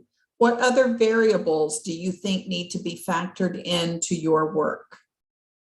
So some of the other variables we think would be the amount of rain in the surrounding areas, as well as the average temperature, and maybe the mosquito species would be also interesting to look at with the data that we were given, as well as the population density of people in the surrounding regions. And the next question is for team number 5. How did you determine the specific weighted values for each factor in your research? All right. So due to the limited time, I did conduct this research to serve as a proof of concept. So I specifically targeted to weight water source, egg presence, the accuracy or the usability of the mosquito larvae image. So to see if you can observe the culex and all other larvae organelles, and also pupae presence. I chose these in specific because they can be verified based just on the images of the water source and the pupae larvae images, so I can like personally see. And also these specific categories are kind of used to verify if the study should be conducted on this specific data set, because it helps you determine what type of mosquito it is and if it carries vector-borne diseases. And I kind of separated the weight just in level of importance. The mosquito larvae image is by far the most important because it directly contributes to determining what type of mosquito it is. And I also put more weight into water source because it says if there is a breeding ground for that mosquito, it tells you the breeding ground of that mosquito and possibly new behaviors which that specific mosquito could be developing. And it's not, I didn't conduct too much research into how specific the weight of each of these observations should be, but in future future projects, I would more likely use all the observations which a user has to conduct in order to conclude the accuracy score. But just because of the limited time, I only chose to observe these 4. So this is a question that's a follow-up to what you were just discussing. What are your recommendations for enhancing super user accuracy? Are feedback mechanisms available? So based on my research, enhancing super user accuracy, it's most likely the best methods are just introducing these users with a more thorough training, maybe possibly in seeing that they are super users and they're dedicated towards conducting research. They'll grasp the training much better than a regular volunteer because they've demonstrated their commitment. There aren't any feedback mechanisms present yet or available, but you could you could easily create one just based on taking into account the number of observations this user has, if they've had training, if they have credentials, if they are researchers. That way you kind of put more trust into their observations, and it's just mainly just trust into these users, which verifies their accuracy. But based on the model, you could also just take into account the number of observations and an experiential learning model. So the more observations they have, the more accurate their observations will become. Great. Well, I appreciate all of your presentations. I've learned so much. Thank you for your research. And we're ready to move on to our next group of presenters. And the first presentation is on factors for trap effectiveness.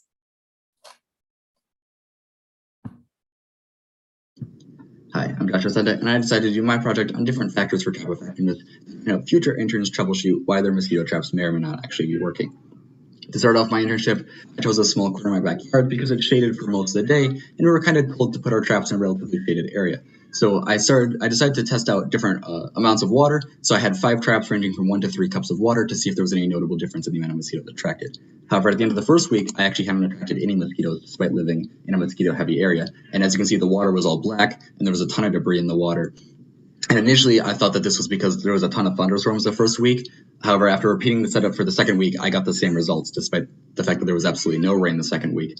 So I instead changed my hypothesis that I put in way too much bait into each trap, because I put 10 pieces of bait in each trap, and I thought that the bait had dissolved, and that's what made the traps a dark color. So I dialed it way back to only a single piece of bait in each trap, and I also moved the traps underneath the picnic table try and prevent debris from getting into them. And this was largely successful because at the end of the third week, there was clear mosquito larvae in the traps. And after repeating the same setup for the fourth week, the results were very similar.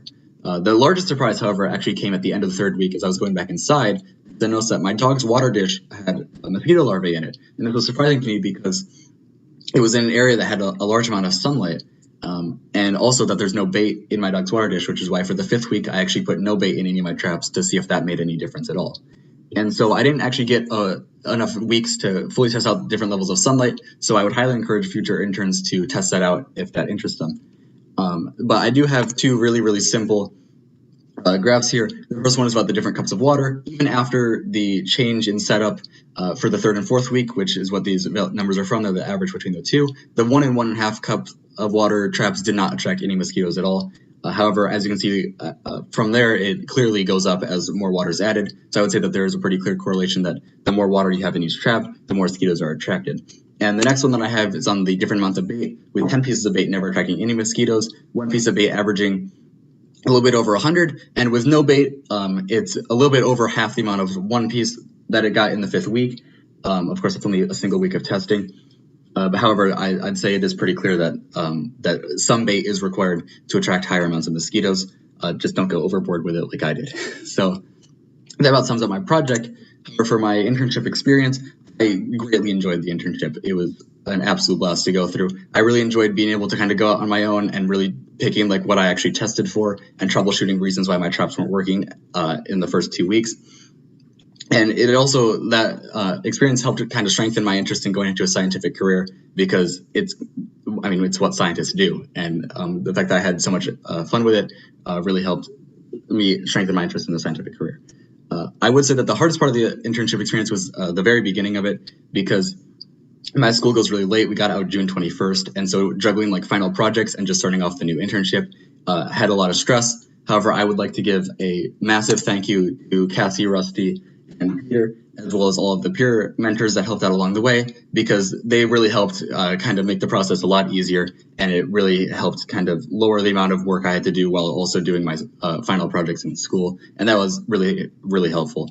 And also their enthusiasm for mosquitoes and mosquito mapping also helped me stay kind of interested in the internship at the beginning when I was really stressed out. So that was massively helpful on their part, and I cannot thank them enough.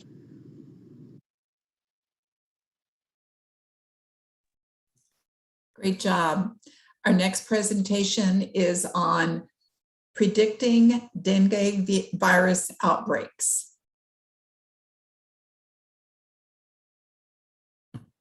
Hello, we focused on predicting dengue virus outbreaks in Rio de Janeiro using different supervised machine learning models. Dengue disease is a tropical virus that results in fever and aches. It infects 400 million people and kills up to 25,000 people per year. The mosquitoes that carry dengue virus are Aedes aegypti, which have evolved and adapted to urban climates. Predicting outbreaks is vital for us to understand how much dengue virus has affected the people of Rio de Janeiro so that we can understand how much time and effort should be put into stopping the virus. Current prediction techniques use a multitude of environmental and non-environmental variables. However, the literature has shown that the most important environmental variables include temperature, humidity, and precipitation. Non-environmental variables also can include things like socioeconomic indicators, population density, genetic search data, etc. And the most common classification models include things like statistical and mathematical and machine learning models. Our primary goal is to identify whether or not dengue virus or mosquito outbreaks occur in Rio de Janeiro, Brazil.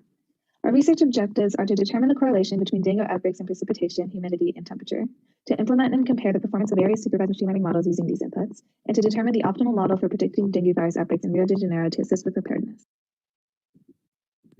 Data was acquired using Giovanni and downloaded both as an area average time series and a CSV file. Average monthly values for specific humidity, day and nighttime land surface temperature, and precipitation was collected separately within Rio de Janeiro using 2 shape boxes from January 2008 to December 2020.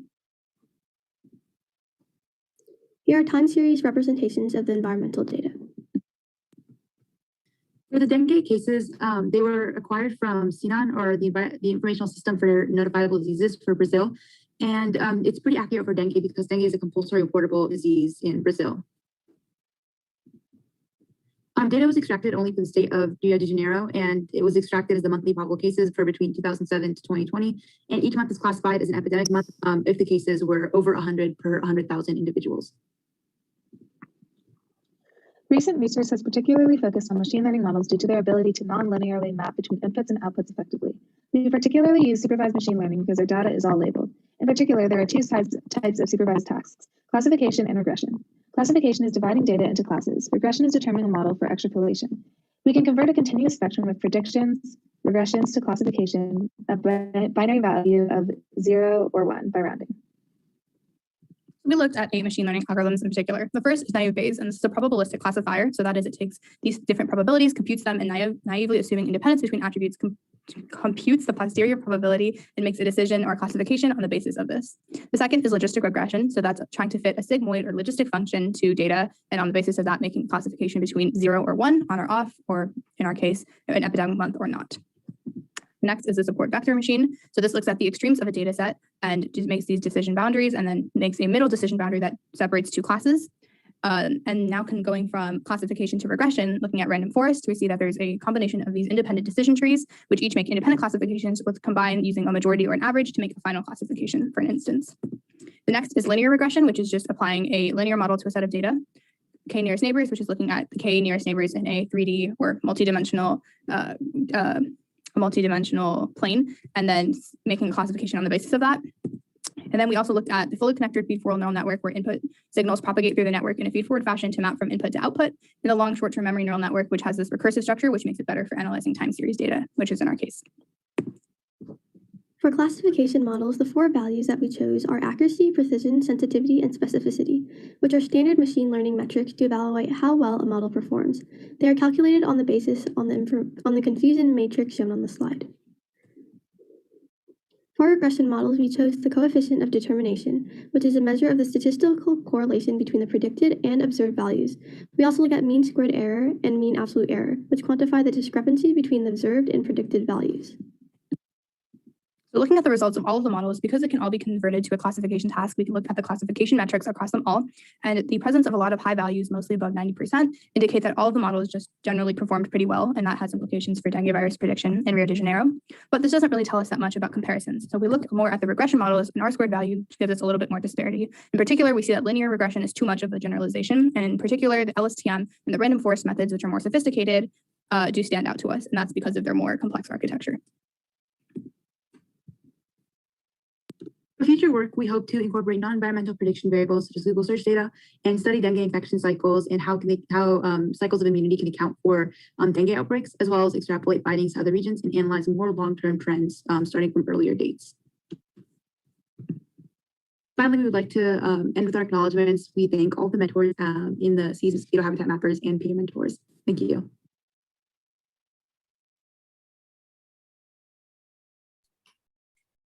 Great job. Our next presentation is analyzing mosquito habitat preferences for tree canopy or building shade in urban environments. Welcome to our presentation. So for our goal, given that the percentage of the world's population located in urban areas is expected to continue to increase, it is vital to analyze the impact of urban environments on mosquito breeding habitats. Because mosquito or vector-borne diseases can thrive in urban environments, a key issue to evaluate is the preferences of mosquitoes. Avi positioned it with respect to shadowed regions of different land covers in urbanized areas. City parks and buildings characterize urban areas, and mosquitoes will seek the shade caused by them to ovipose it. And thus, our guiding research question was whether mosquitoes in urban areas prefer to lay eggs in shade of a tree canopy or building. Vector-borne diseases pose a significant threat to society, especially with the increasing impact of both climate change and urbanization of the globe. Both of these things have something in common. They increase heat. Heat is an element that significantly impacts mosquito breeding. The United Nations has predicted that by 2050, 68% of the human global population will be living in urban areas, making this area of research extremely relevant. Rapidly growing urban areas bring about more potential breeding sites for mosquitoes, including man-made objects such as open garbage cans, water drainage pipes, spare tires, trash, and even more. So we've learned at this internship that mosquitoes prefer to oviposit in dark surfaces with a still source of water and underneath shade. Some other background information we need to know for this project are urban heat islands. So urban heat islands are the phenomenon where metropolitan areas have a warmer climate than the areas around it, such as rural or suburban areas. And this is caused by infrastructure trapping heat by day and releasing it by night, or lack of vegetation, or waste on the streets. Some other factors that characterize this are poor air and water quality and higher temperature. So heat paradoxically affects mosquitoes because the effects vary per genus. For some, increasing temperatures serve as a catalyst in larval development, producing small adult mosquitoes at a high pace. But these smaller vectors are often characterized with low fertility and lower blood meal size. However, in other genuses, high temperatures suggest short incubation and high infection and transmission rates. Because of this discrepancy in the relationship between heat and mosquitoes, every new study correlating these two is important. And to better understand urban heat islands, envision a heat spectrum that represents the temperature range in a city. Areas with more vegetation and less infrastructure, such as city parks, will have cooler temperatures as compared to areas congested with buildings, people, and pavement. We chose to investigate if mosquitoes prefer to oviposit under the shade of a tree canopy or a building in urban environments, because these two areas are in different locations on the heat spectrum while still providing the shade in which mosquitoes prefer to lay eggs in. So for the traps, we used 2-liter bottles cut in half, and then we covered each of the bottles with either a black garbage bag or black spray paint, and then we used grass clippings as bait. And then for the setup, 6 of our team members set up 4 to 6 traps in the nearest urban area, and half of the traps we set up we put in building shade, and then the other half we put in tree canopy shade.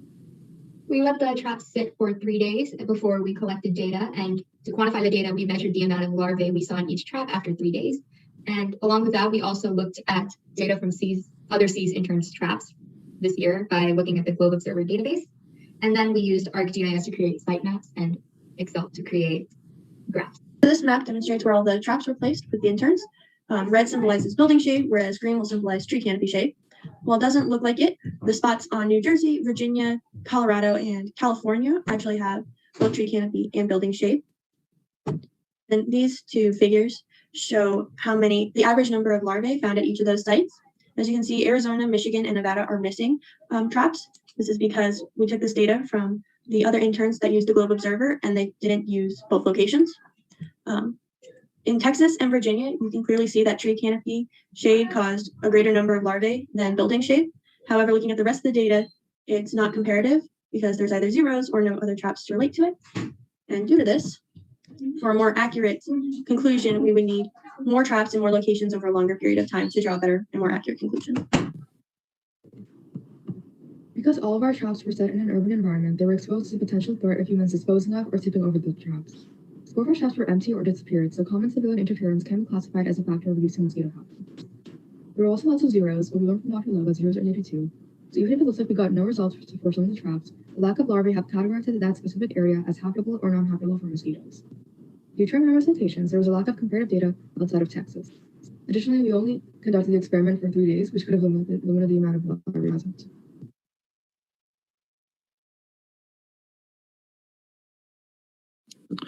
Some of the possible threats that we identified with mosquitoes were the Asian tiger mosquito, which was identified in Virginia numerous times. The Asian tiger is known to carry multiple vector-borne diseases such as West Nile, dengue fever, and the Zika virus, and many more, in fact. I'm thankful for the SEAS opportunity because it introduced me to a whole new field of science and made me sure that I want to go into STEM. I'm thankful to be a part of the SEAS internship, and I especially learned how to use tools such as ArcGIS and Globe Observer and the benefits of using these tools in scientific experiments. Through this internship, I learned a lot more about Earth and space science. For my SEAS membership or internship, I had lots of fun learning from all the presenters, and I learned so much about earth sciences and space sciences. And with my new experience, I feel like I'm more prepared to work with NASA on maybe future internships, maybe next summer, or maybe even a future job. And I was really thankful for the opportunity to work on this project and to gain experience in earth science. So throughout this opportunity, I learned about how tools like Globe Observer and ArcGIS can aid in studying earth science. I'm thankful to have learned how to use the interesting tools such as Globe Observer and ArcGIS to map out Mosquito Mapper's data. Throughout the internship process, I also have sharpened a lot of my research skills and really a new environment to me. Our team would like to say a little thank you to Dr. Rusty Lowe, Peter Nelson, and Cassie Sofing for all of the help that they have given us, along with our other Mosquito Mappers peer mentors, who provide us with a lot of sources of information, answered all of our questions, and made the SEAS experience amazing. Good job. So our next presentation is a study of the environmental conditions associated with the 2015 dengue outbreak in Southeast Brazil using remote sensing. Hello, my name is Parag Srinivasan. I'm in the 11th grade and I'm part of the Mosquito Mappers team. in the SEAS internship. This individual project of mine here is to study the land cover data from Southeast Brazil associated with mosquitoes and mosquito populations. So I can study the 2015 dengue outbreak that happened there. So why mosquitoes? Well, they're a very prominent carrier of diseases that have had some devastating effects in their epidemics, like malaria, Zika, and West Nile, but dengue in particular, which came out of Brazil in the 2015 epidemic. The way I'm doing this is so I can't go out and get all this data myself, right? So I have to use something that compiles it so I can look at it and get a correlation out of that raw data. What I've used primarily is the Geospatial Interactive Online Visualization Analysis Infrastructure, which is called Giovanni, and it's developed actually by NASA. But I also used other things such as the Globe Observer on the side. A lot of my data all the raw data comes from the Terra and Landsat satellites. Speaking of Landsat, here's 2 photos from Landsat 8 showing a point of interest here, which is a drought that was going on at the time, which you can see the effects in the graphs that I'm about to show. So here are the graphs. 2 things to note. First of all, 2 colors for the 2 cities I observed through my data. Another thing, all of these graphs go up and down in sort of cyclical motion. That's just because of the seasons throughout the year. So this first one is precipitation. Now what happens during the time of this outbreak is that precipitation goes down. If it goes down, there's a short, brief window when there's not any new water coming in, but there's still water on the ground, which means that it's not flowing, but it's there, so it becomes stagnant water. And what's one thing mosquitoes love? Stagnant water. What's another thing they love? Shade. Now, soil moisture mostly affects plants and vegetation, and it really didn't go down here, which means that the mosquitoes still have their shade. Another thing, temperature, ambient temperature. So if it goes above 20 degrees C up until some really ridiculous upper limit, their incubation periods go down more and more and more. As you can see, it's slowly rising here, but it does plateau around the epidemic. I take this to be that it went up to make their incubation periods less, but it plateaued in order to allow the mosquitoes to adapt to the environment and not have the temperature constantly changing when they're growing up. Land water storage. So this is basically like any water that's stored above land, on top of land, whether that be artificially in a container or naturally like a lake. Because of the drought, it went down, and just like precipitation, this means that there's a large amount of stagnant water, which mosquitoes absolutely love, especially when humans are hoarding that stagnant water in a drought. This is just what happens when I tried to break the precipitation rate down into different seasons to avoid that cyclical motion, and you can still see that sort of correlation here where it goes down in 2014 and 2015. Just to show off, in the globe visualization system, these are some of these mosquito traps data that I looked at, such as this Aedes mosquito larvae here in Brazil. So the conclusions of this were that precipitation, soil temperature, and soil moisture content, and the land water storage amount changed and affected the mosquito population, which in turn affected the potential for the dengue virus to come out of 2015, which it did. I'd like to thank the NASA SEAS program for including me and allowing me to participate. I'd like to thank my mentors, Dr. Lowe, Mr. Nelson, Dr. Sofing, Dr. Podest, Ms. Miller, and Ms. Baguio. And I'd like to thank all of my fellow SEAS students in my Mosquito Mappers team. So what I really learned is I gained an appreciation for land cover data, but also how it is managed and the importance of analyzing your data, which is not something I really respected before until I worked in SEAS. Now I have a better understanding of how to draw a conclusion out of the data. If I were to expand upon this project, I definitely go into the tools used to do remote sensing, which are likely mounted on satellites. Thank you so much for listening. Very interesting. So our next project is predicting West Nile virus mosquito positivity rates and abundance.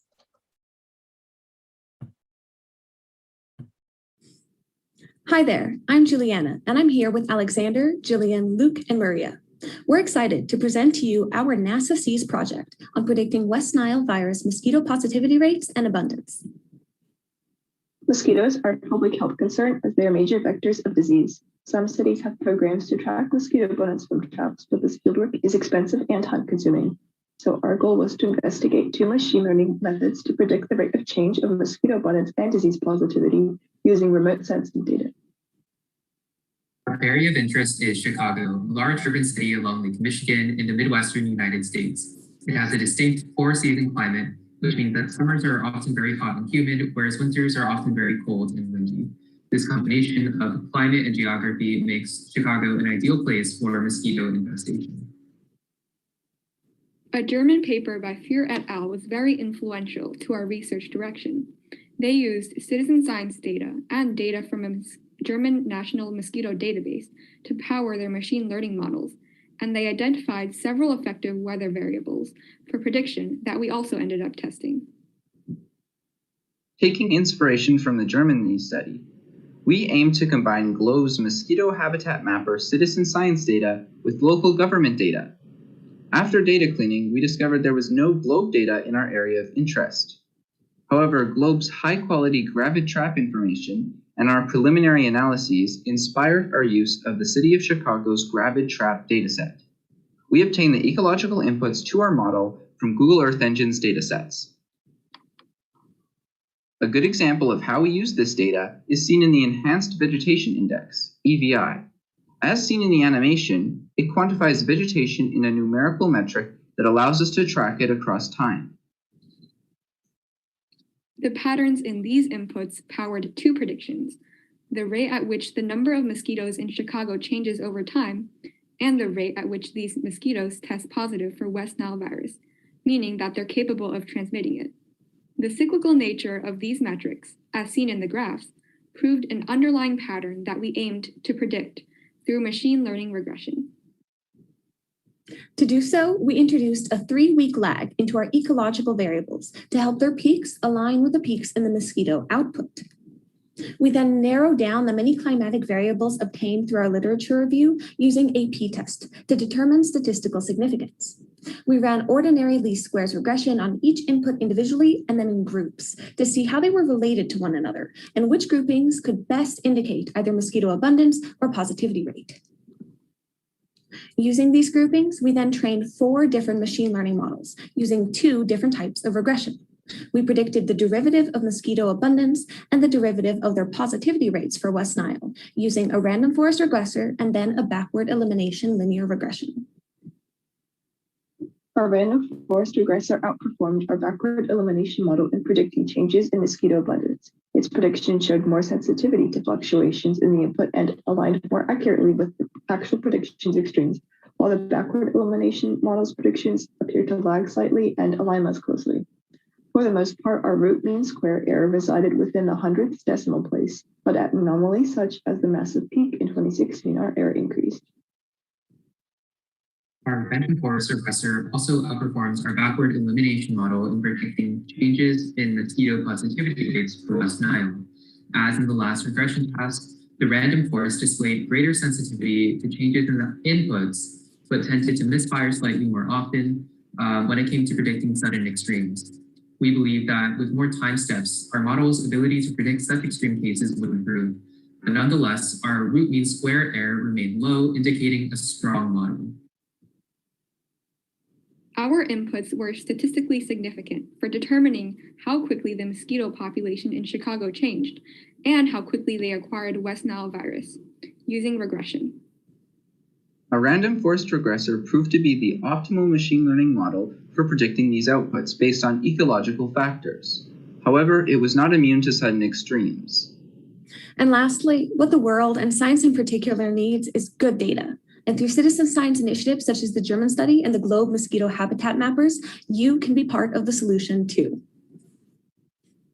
Thank you for your time, and a big thank you to Dr. Lowe, Ms. Soffing, Mr. Nelson, Dr. Podest, and Mateo Kimura for their expert guidance and continuous support.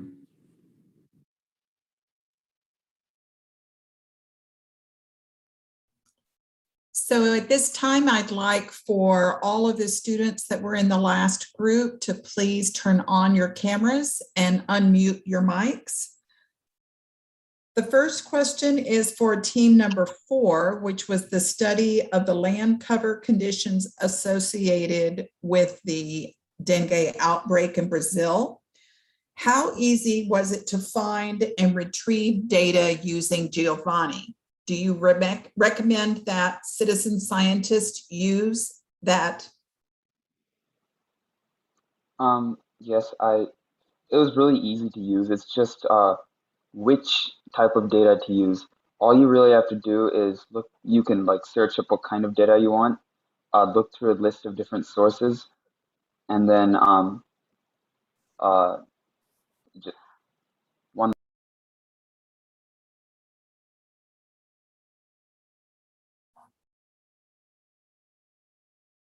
Sorry about that. It's really easy to access data. The challenge isn't accessing it, it's seeing which one actually fits and which one is useful. So I definitely recommend it for anyone who just wants to, pull some data really quickly. So we have another question for you. Can you share what the benefits and the disadvantages were for you in working on a project alone and not in a team? Well, you have more control and there's less need to communicate complex things because you're the only one who's managing it all. The drawback is that if you can't manage it all because it's just too big, then you won't be able to do the project. But if it's not that big, then I think it's actually superior to working in a group because it's not as much of a mess. You don't have to do all this human resources stuff. The next question is for team number 1, which was factors for trap effectiveness.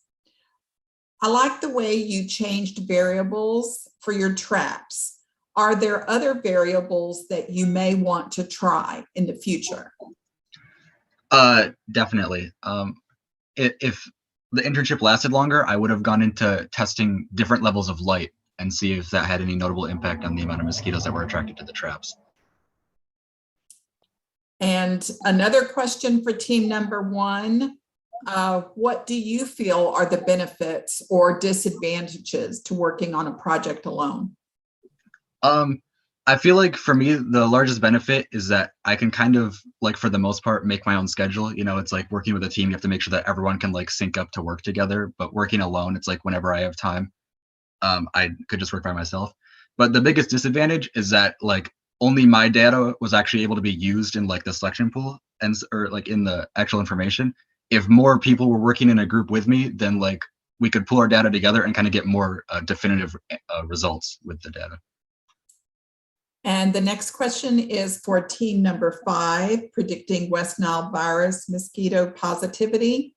What are the applications for your research? That's a great question. So to start off, our research, our models enable us to predict 3 weeks in advance how quickly mosquito abundance and West Nile virus positivity will be changing. So it allows us to essentially use our models as a forecasting tool so that you can take open source accessible climate data, feed it into the model, and then get the derivative of how many mosquitoes are in a certain area and how many of them are competent vectors 3 weeks forward. So it has lots of applications for public health concerns and programs. And we have another question for team number 5. Were there any common features across your models that were useful for predicting mosquito abundance and West Nile positivity? Great, so I can start off on this one too, and then Alexander can tell you more about these inputs. So what was common across all our models was EVI, which is a metric of vegetation. But surprisingly, it did not always rank as first and most important. What ranked as most important was our temperature metrics. And what was interesting there is that it was not the same temperature metric across time. So each model preferred a different metric. Yeah, so just talking about more about what our temperature metrics were. We looked at different types of data sets from different satellites that provided different metrics on it. So some of them provided the land temperature, while other ones provided the air temperature 2 meters above the surface. And then we also had another data set that split it up into day and night temperatures. And so different data sets preferred night temperatures or the air temperatures or the land temperatures. So depending on which thing we were trying to predict and which model we were using, it preferred different metrics to create the highest accuracy. Great. Team number 2, why did you choose Rio de Janeiro? And did you compare data you collected in that area with other areas? Yeah, that's a good question. So the first reason we picked Rio de Janeiro was because it's an urban environment.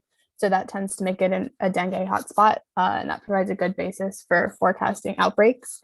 The other thing was the recent growth of outbreaks in the region, and then also data availability was a pretty big factor. As for making comparisons between different regions, that's one of the things we wanted to try in the future, was to see how we can extrapolate the results of this study to other regions. And also for team number 2, what computing environment did you use for machine learning? We used a personal computing environment. Yeah, so we just worked in Jupyter Notebook. And the next question, team number 3, was humidity accounted for or only temperature? I can take this one. Thank you for your question. So heat was the main factor that we investigated, but we did recognize that humidity can play a role into this. Some of our cities, Austin and Frisco, are more humid than Colorado Springs. So a future continuation of this project is comparing the mosquito larvae count in 2 similar cities and seeing how humidity affects them.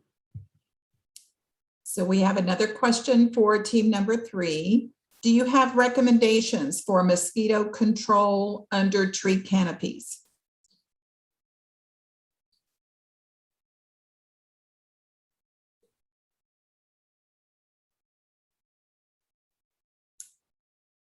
I can answer that. One recommendation would be to tip over water-filled containers that would be underneath tree canopy if you have like potted plants or anything, or just to pull those plants away when it rains, or check them frequently. And then we have another question for team number 5. What challenges did you confront during your research? So one big challenge that we confronted was getting access to like a comprehensive mosquito data set that we could use for analyses. So our goal was to like look for data from local governments, and it was kind of difficult to obtain that data because of various like legal constraints. But we did end up finding that really great like comprehensive data set from Chicago that also that we could also use to calculate West Nile positivity rates. Yeah. Yeah, and another challenge was data cleaning. So lining up the climatic data and the Chicago mosquito data, both for graphing and for our models, required some data manipulation due to the different methods that these data sets use for counting the weeks. So for example, the Chicago data set used EPI weeks, and basically how the EPI weeks work is that if January 1 occurs on a Sunday, Monday, Tuesday, or Wednesday, the calendar week that includes January 1 would be EPI week number 1. So that means, because of this rule, that means that December 29, 30, and 31 could potentially fall on to the week number 1 of the following EPI year. So we had to kind of line up that data to fit that. Well, you have all done a wonderful job. Your presentations were very interesting, and I thank you for your thoughtful answers to the questions. So we're going to move on to our next project group, and the first presentation is on mosquito habitat research.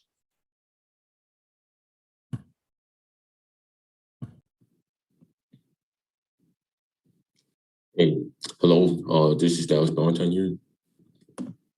And my project is Features of Mosquito Habitats.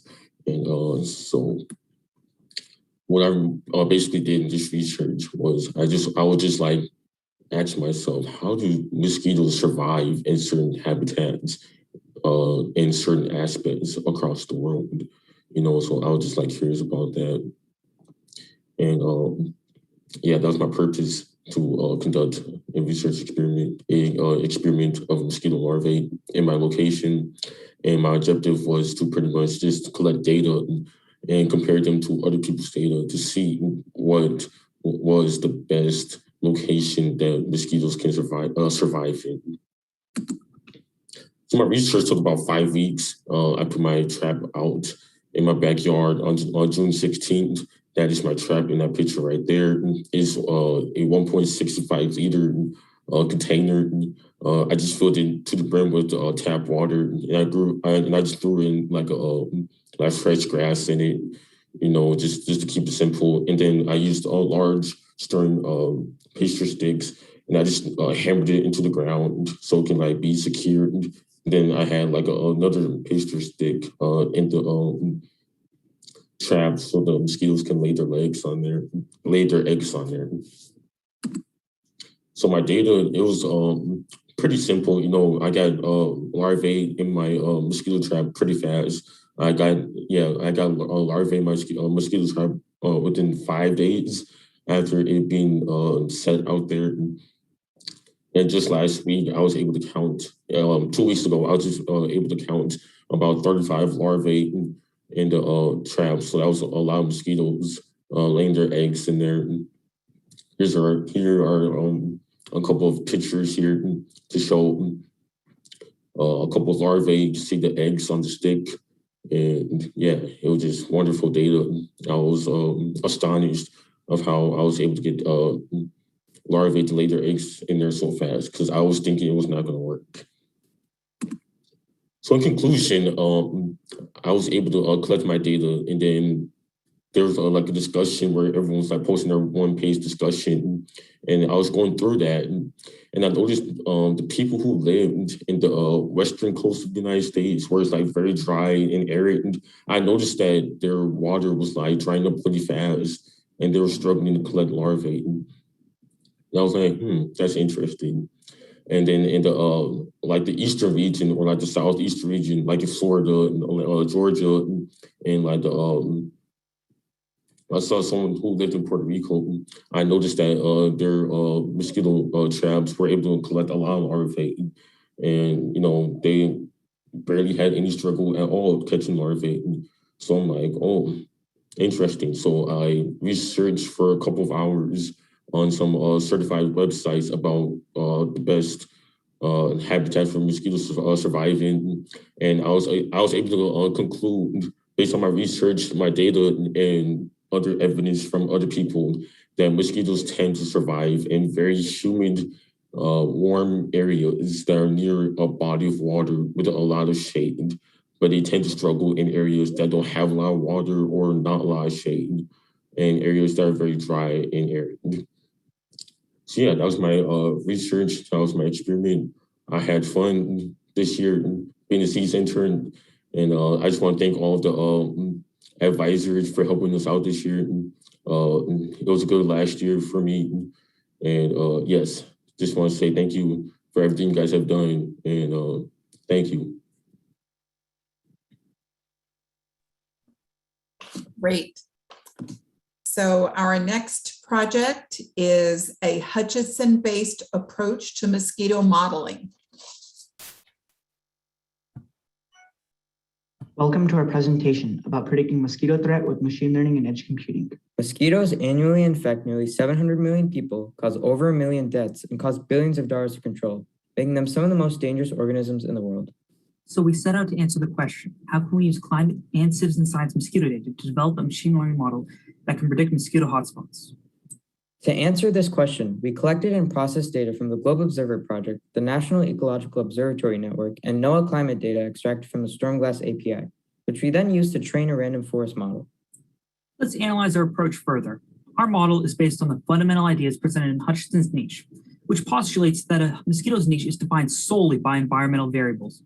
This also constitutes Hutchinson's hypervolume, as shown in the matrix, where the rows are the presence and absent points of mosquitoes, as represented by the globe and neon data, and the columns are the climatic variable vectors from the Stormglass API. We're using a random forest model, an ensemble machine learning algorithm that utilizes decision trees, similar to what's on the left. Because our output is determined by a binary classification, The result is given as a number between 0 and 1, in which case 0 implies a mosquito absence and 1 a presence. Throughout the process of creating the model, we use techniques like class prediction based on majority prediction for the ensemble, as well as the 0 and 1 classification. A second technique was used to minimize Gini impurity, or the likelihood of an incorrect classification, and more importantly, develop a subset that was homogeneous towards the end node.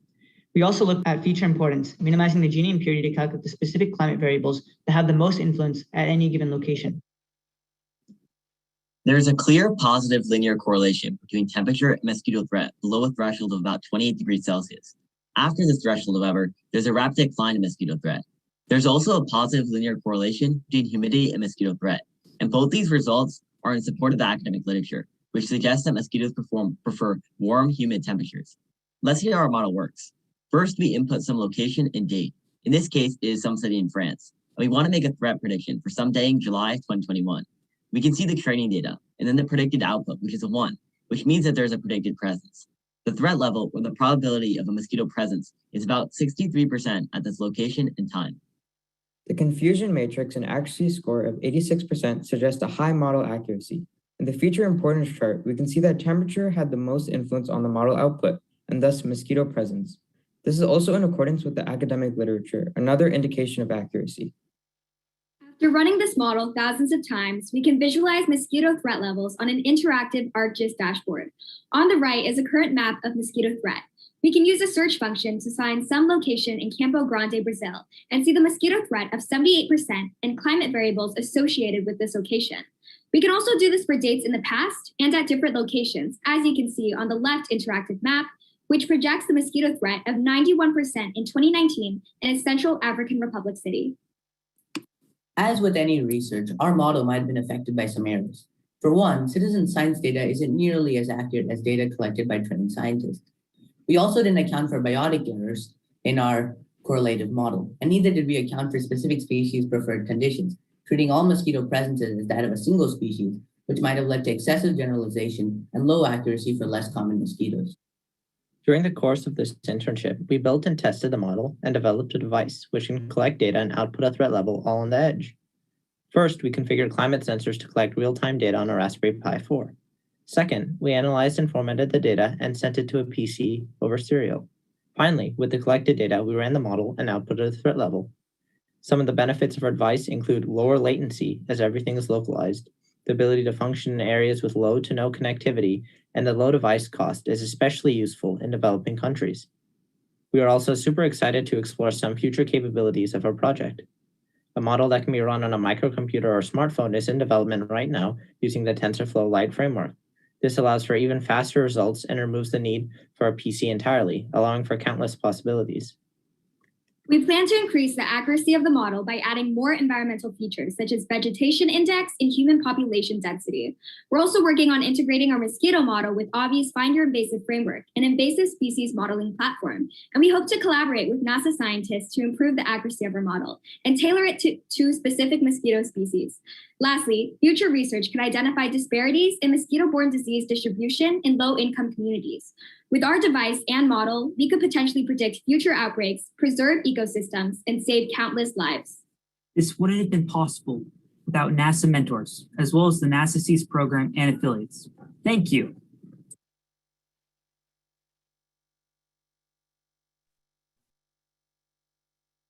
So our next presentation is a novel approach to autonomous mosquito habitat detection.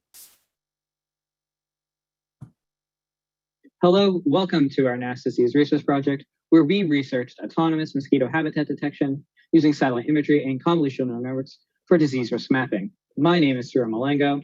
And my name is Nandini Ramachandran. Mosquito-borne vector diseases cause more than 1 million deaths each year. Current approaches to identify these habitats are expensive and difficult. Such approaches include drones, UAVs, LiDAR, and multispectral imaging. These approaches are inefficient for macro-scale mosquito habitat detection. Additionally, they aren't able to identify habitats in impoverished and rural areas. So the solution: using available satellite imagery from Google Earth, mosquito habitats can be detected.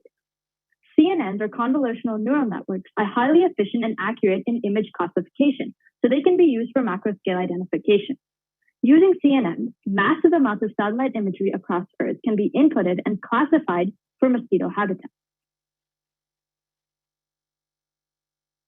So all this begs the question of what is a CNN, why did you use it, and how does it work? So a CNN essentially is a filter where given an image, it filters through and gives the desired output. In our case, the desired output is boxes around the mosquito habitats and what types of mosquito habitats they are. So we trained this network using several images in our data set. We put bounding boxes over each individual mosquito habitat. So here's an example of a training data set and a training image where we put bounding boxes over each mosquito habitat, and the network was able to learn this through algorithms and learn pixel by pixel of what is a river inlet, and what is standing water. So how did we prepare our data set? We used multiple images from readily available sources like Google Earth to create our training set. From this, we inputted this into the computer vision annotation tool and created bounding boxes for the object detection. We classified the mosquito habitats into 3 different categories: ponds and lakes, inlets, and rivers. So here are some predicted output image samples from our training and testing of different convolutional neural networks. It was important to focus on and test some variety of convolutional neural networks and algorithms to see which one was most efficient, which one was most accurate, and which one could be used in future predictions and approaches by scientists.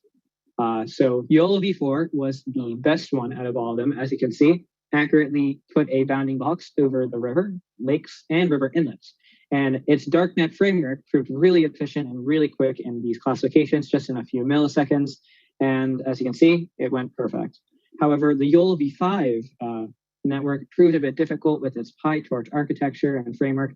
And as you can see, it with 81% confidence thinks a solar panel is a lake. So as you can see, even with the same data set and training time, this performed much worse.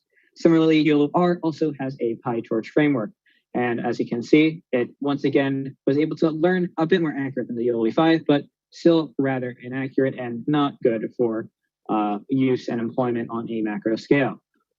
So here you can see is our loss and accuracy graphs. So the greater the loss, the better the accuracy and the better the image classification. So as you can see here, this is when it was training with the different frameworks on the bottom. So after every epoch, which is a run through of the training data set, when it tests itself, as you can see here, it is learning rather well. However, testing it is a different story, as you've seen from the other images.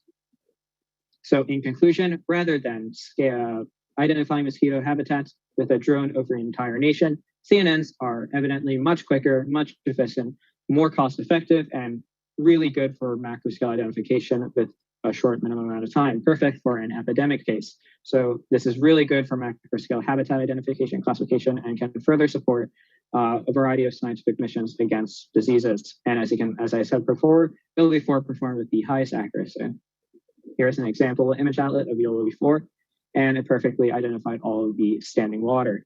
So our approach can be applied to a variety of aspects. It can be used in disease risk mapping, as well as aid in preventative measures in an integration with public health officials. Additionally, they can help us in mapping impoverished and hard to reach areas, as well as an integration with other weather patterns, such as soil moisture and temperature, can help us aid in the mosquito habitat distribution detection. Thank you to our amazing mentors for making this project possible.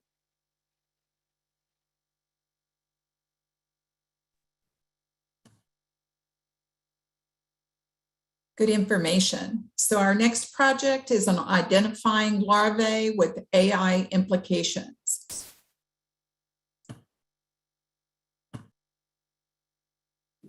Hi everyone, my name is Vishnu, and I'm joined today by Jocelyn, Ashley, Kellen, Robin, and Hannah in presenting our project identifying Anopheles and non-Anopheles larvae with AI implications. Now, despite not having a set research question, we do have a set of research goals that we are trying to achieve through our project. Our goals include to explore the benefits and downfalls of citizen science and how it can be improved. Secondly, to identify the malaria-spreading Anopheles mosquitoes larvae and verify if their classifications are correct in the Globe Observer database. Thirdly, to propose a manual and technological solution to correct inaccuracies in citizen science. and ultimately to make citizen science a more credible resource and to refine the current Globe Observer database to be more reputable for use in the future. So there are several benefits and constraints of citizen science. First, it allows scientists to access data from different people in locations across the globe, which results in a lower research cost overall and provides simpler methods of gathering data. Citizen science also involves common citizens in research. This provides an enriched public education in STEM fields, as well as a deeper understanding of the research process overall.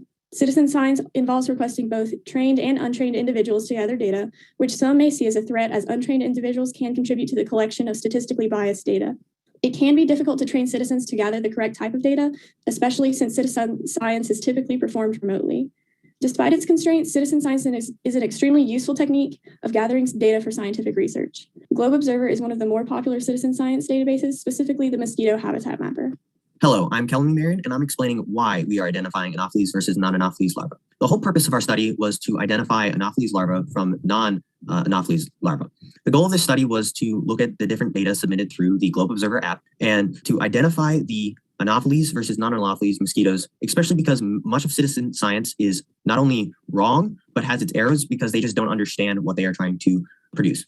That's why us as experts have to go through and manually check that the data submitted to the Globe Observer app was correct. This data then will be sent off to our AI team to create an algorithm, which can then tell, hey, this one's a Anopheles mosquito versus it's not an Anopheles mosquito.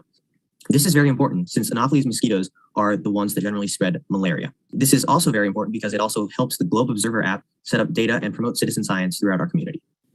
Hi, my name is Robin Ogambi, and in the methods section of our project, we obtained 155 samples from the Globe Observer database from all across North America. Each classifier had their own spreadsheet in which they identified and classified each sample into categories of Anopheles, not Anopheles, indistinguishable, and not a mosquito. The specimens in which the classifier is not 100% confident in their classification, they can place a confidence score with intervals of 5.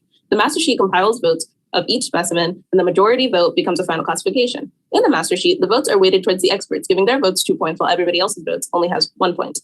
Specimens with votes greater than the number 6 are automatically classified as whatever the overall vote for their specimen is. And for those with votes lower than 6, then it needs to be automatically classified as whatever the majority vote of the specimen is. So the larva classification categories are to answer the question, is this specimen in the photo an Anopheles larva? We have 4 tags, Y, N, IND, and NON. The Y tag means that the specimen in the photo is an Anopheles larva. The N tag means that the specimen in the photo is not an Anopheles larva. The IND tag means that, for whatever reason, the classifier cannot determine whether or not the specimen in the photo is an Anopheles larva. And the NON tag means that the classifier has determined that whatever organism is in the photo is not a mosquito larva. Hi, I'm Ashley Hume, and I'm going to be discussing the results for our project. On this slide, you will see a breakdown of the classifications made by citizen scientists that were uploaded to the Globe Mosquito Habitat Mapper database. For this project, 155 entries were studied and classified by our team members using the methods that were just mentioned. As you can see, 12.9% of these entries were indistinguishable and 4.5% were not mosquito larvae. A classification of indistinguishable was often assigned to entries that required more data to draw a conclusion, were too blurry, or were low resolution. As you can see in this example, the picture was low resolution and we were not able to clearly view the distinguishing characteristics that help us classify Anopheles mosquitoes. Entries identified as non-mosquito contain images that do not resemble any mosquito genus. These could include plant debris or other organisms. This picture here shows an example of an other organism. 71.6% of the entries were correctly identified. This means that the citizen scientist classification matched up with the classification of our group of expert classifiers. That leaves us with 11% of the 155 entries that were incorrectly identified. This means that there's a discrepancy between the citizen scientist classification and that of our group of expert classifiers. Furthermore, when looking at the 131 entries that were definitely mosquito, this is excluding indistinguishable and non-mosquito entries, 13.3% were incorrectly classified. This supports the need for our AI counterpart to this project to eliminate errors. Hi, I'm Hannah Slocum. In this study, we cross-validated larva identification sent in through the Globe Observer app by citizen scientists. We did this to make sure that they were accurately identified so the data could be used for future studies. One example of a project using the data would be what we worked with the AI team on, which is training an AI to identify the mosquitoes in place of citizen scientists.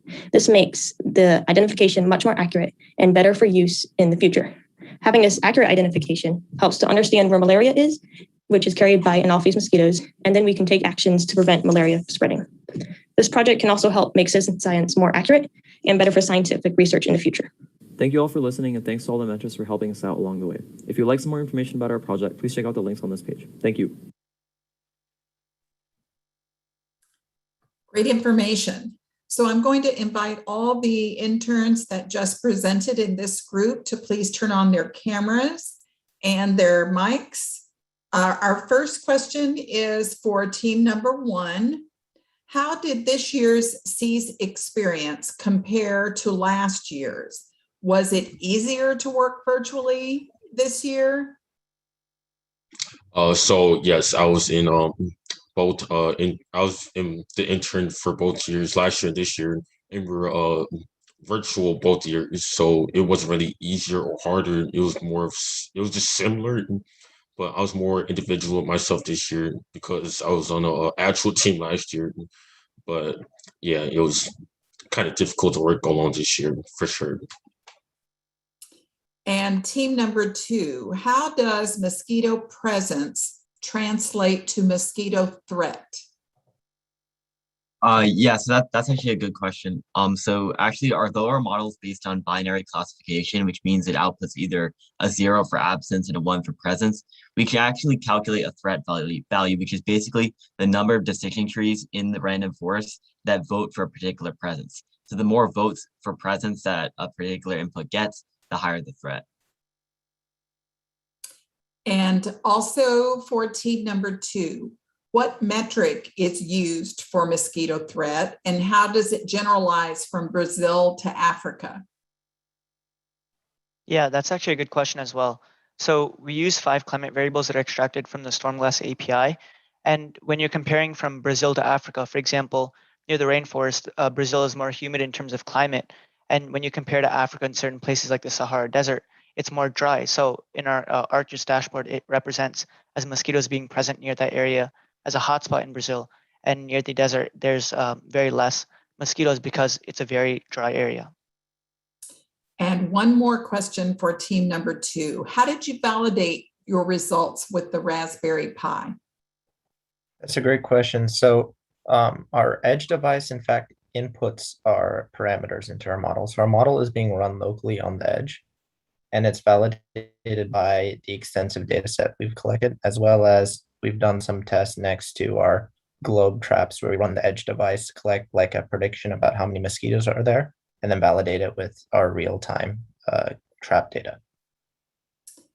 The next question is for team number 3. What other factors besides water body location should be used to identify mosquito source areas? Yes, that's actually a really good question. And there are multiple other factors like looking at vegetation and forest clusters, as well as different types of vegetated areas that we can use in classifying these as mosquito habitats. The next question is also for team number 3. What is the difference between dark net framework and TensorFlow?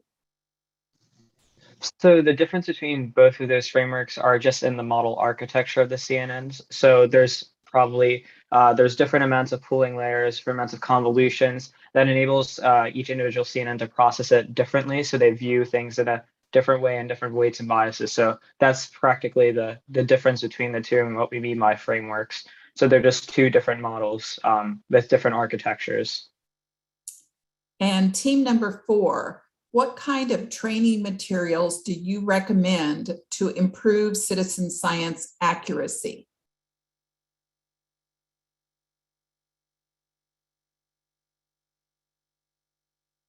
Team number 4?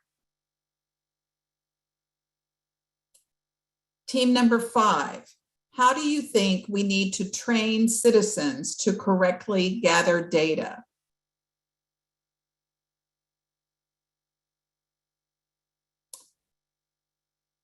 I think definitely. Unmute your mic. Yes, great.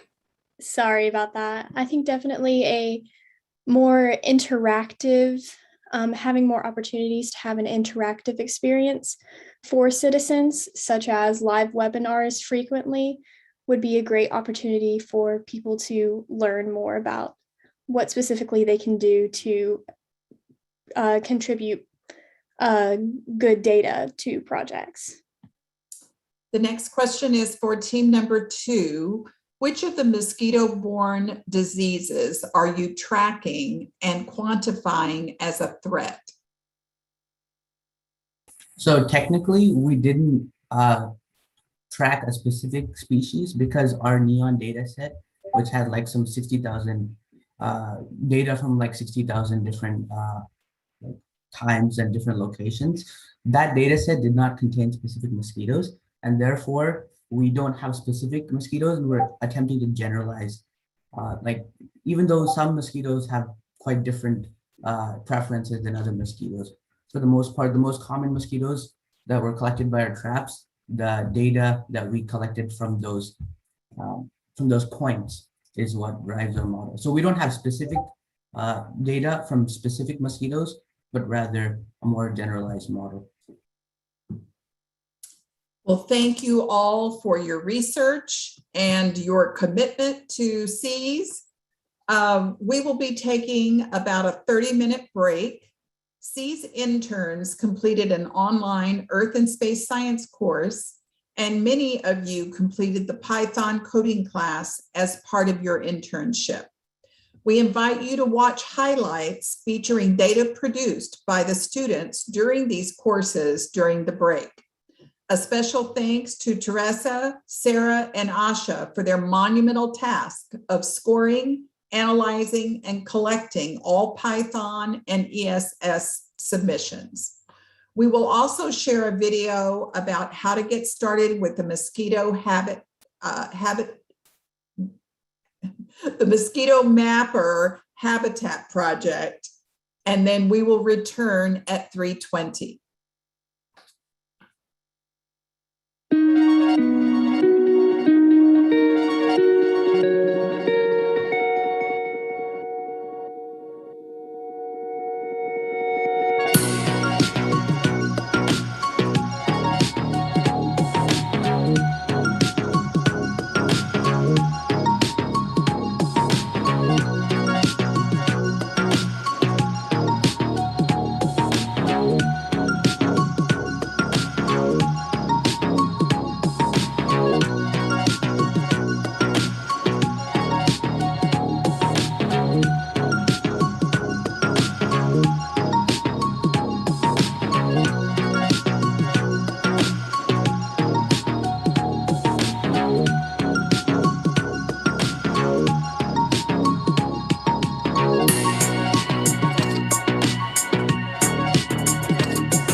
Emboldening. Unbelievable. Transformational. Fun. Fantastic. Enlightening. Inspiring. Inspiring. Inspiring. I am inspired by the competence of the students, by the growth during the time that they're here, and by their enthusiasm for the program.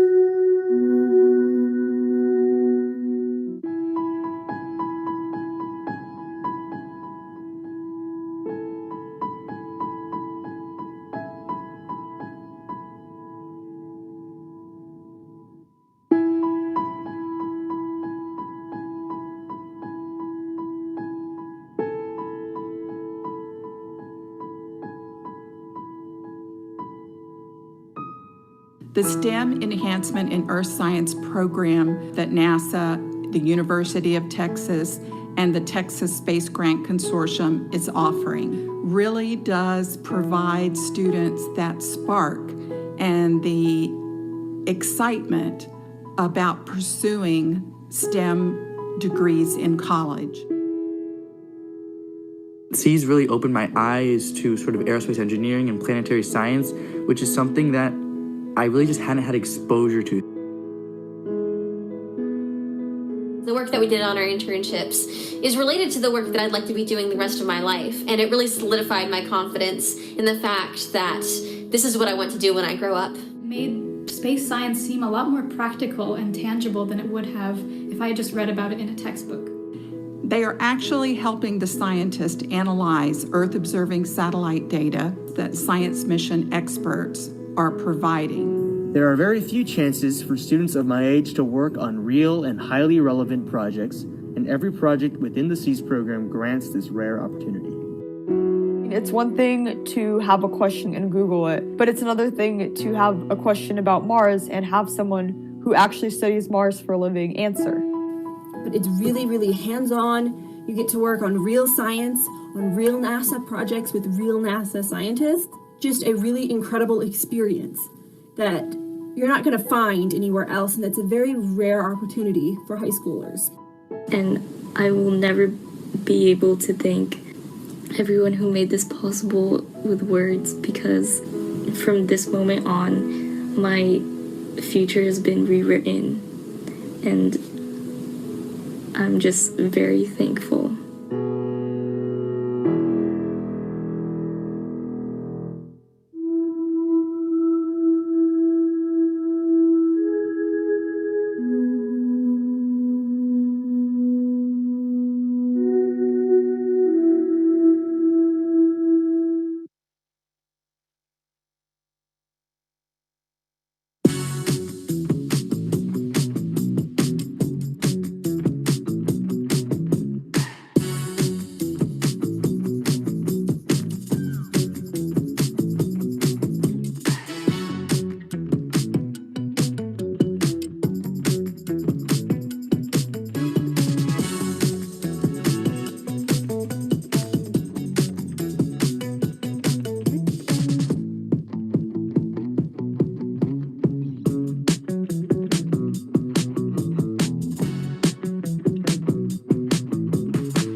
So welcome back to the STEM Enhancement in Earth and Space Science Intern Program Science Symposium. So we are going to start off our next segment with team number 1, a theoretical research on mosquito behavior and decisions in different aspects. Hi, my name is Anita Lopez. And my name is Mia Lagunas. And this is our project, a theoretical research on mosquito behavior and decisions in different aspects. We are located in the same city, which is an advantage to our project. We are located in El Paso, Texas, a city in West Texas.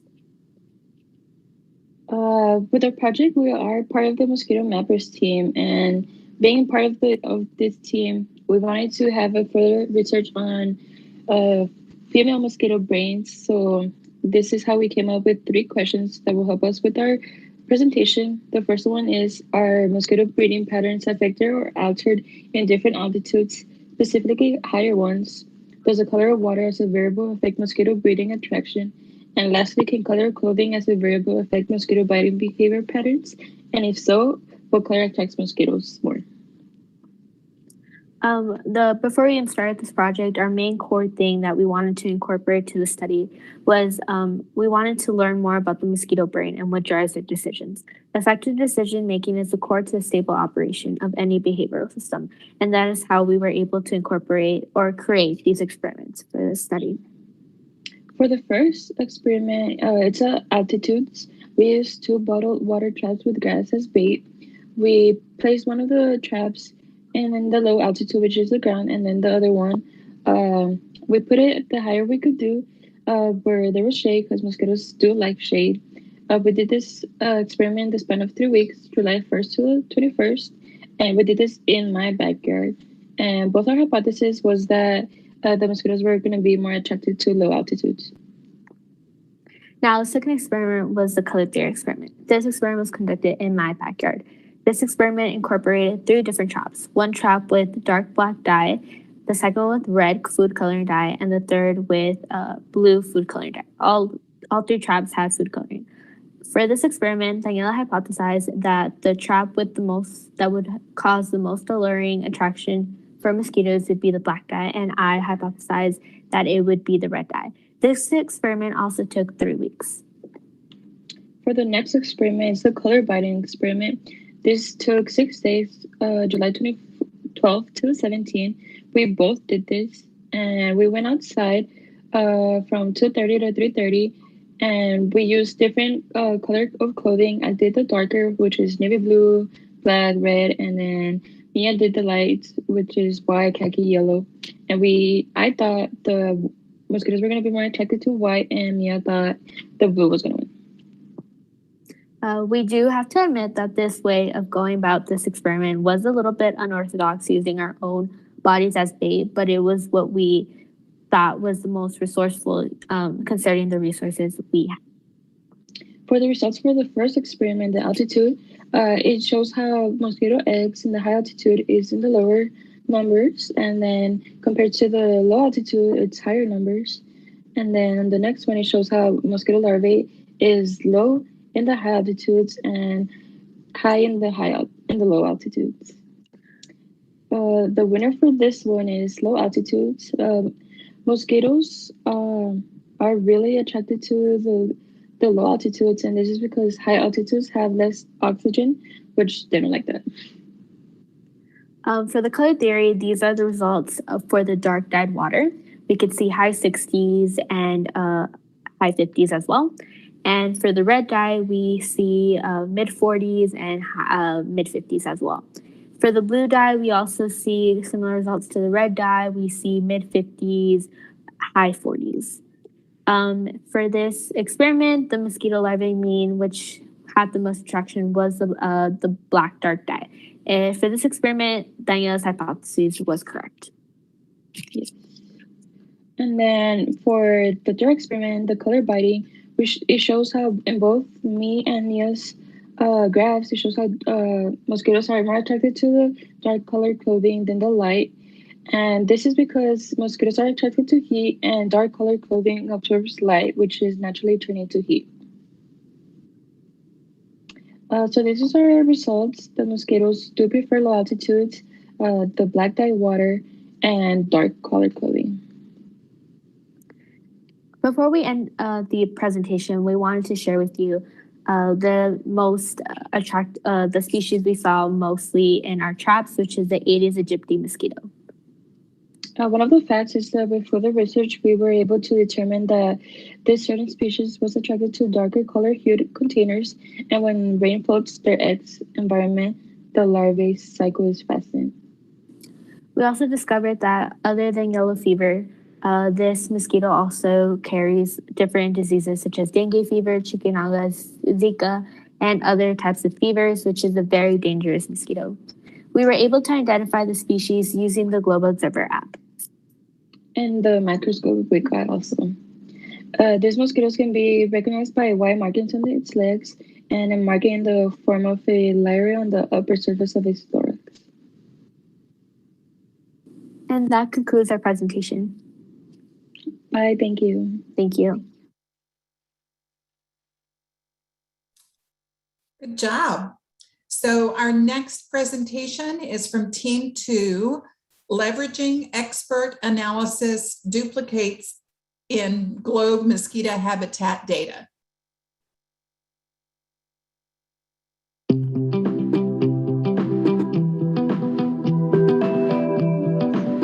Good afternoon. Our project is entitled Leveraging Expert Analysis to Remove Duplicates in Globe Mosquito Habitat Data, with research done by peer mentors Kavita, Falguni, and Vishnu, with Isabella, Kevin, Mireya, Lauren, and Jose. Context: citizen science. Citizen science has gained traction recently for its benefits and cost effectiveness. Citizen science allows scientists to tackle research questions with large spatial and temporal scales. What is a duplicate? A duplicate is any form of data that appears more than once. Duplicates make a data set more convoluted and contribute to misrepresentation of the set. So the methodology is the data initially had 16,910 rows from the Globe Observer dataset. However, only data from North America was used. That made it a smaller amount of rows. There were 7 instances of duplicates found from the Python script used, and in order to be counted as one of these duplicates, it had to have more than 10 entries with the same longitude, latitude, date, and larvae count. An expert inspection was then enacted to understand whether the data found was truly duplicated, and an image matching protocol was followed. It started with an expert review where the expert had to rate each instance on how confident they were that the images were from the same site on a scale from 1 to 10, and those scores were eventually averaged. Following, an objective review was carried out to identify the optics of each image of each folder. This was done by having the experts examine each of the folders and identify characteristics in each image to find similarities.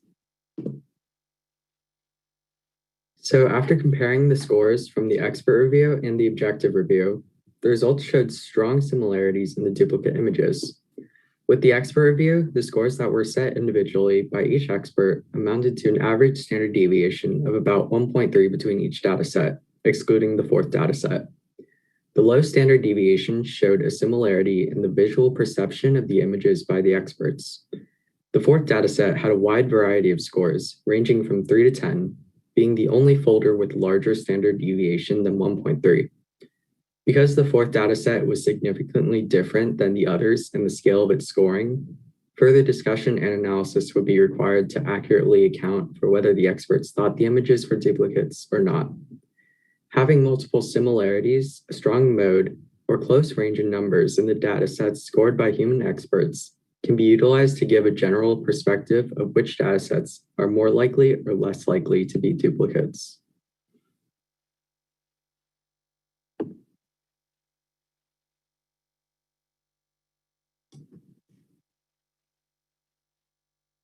We established a protocol for future duplicate evaluations, integrating examining the scene, the camera, and the final product with each image in a dataset to determine whether or not it's a duplicate. We used a threshold of more than 10 duplicates in a dataset, although that number could be lowered in the future. Information that was previously inaccessible to one scientist can be gathered quickly by many volunteers in different locations, environments, and times by using citizen science. Some scientists have expressed that citizen science is sometimes unreliable, but our protocol fills that gap in citizen science when duplicate data could possibly be collected. The probability of duplicate data being produced is high in all fields of science. At this time, we would like to express our deepest gratitude to the SEAS program for allowing us this amazing opportunity and teaching us so much this summer. Thank you to the Earth Systems Explorers, Mosquito Map mentors, and to the peer mentors who were so helpful to us. This project included Kavita Kar, Fagni Gupta, Vishnu Rajasekar, Isabella Levine, Kevin Balaktas, Mireya Galvan, Lauren Farrar, and Jose Hidalgo. Lauren Farrar wrote the introduction section of our research paper. Her section included research on citizen science and its growing popularity, the problem of duplicate data and research. Lauren also provided her expert review on photos to determine their likelihood of being duplicates.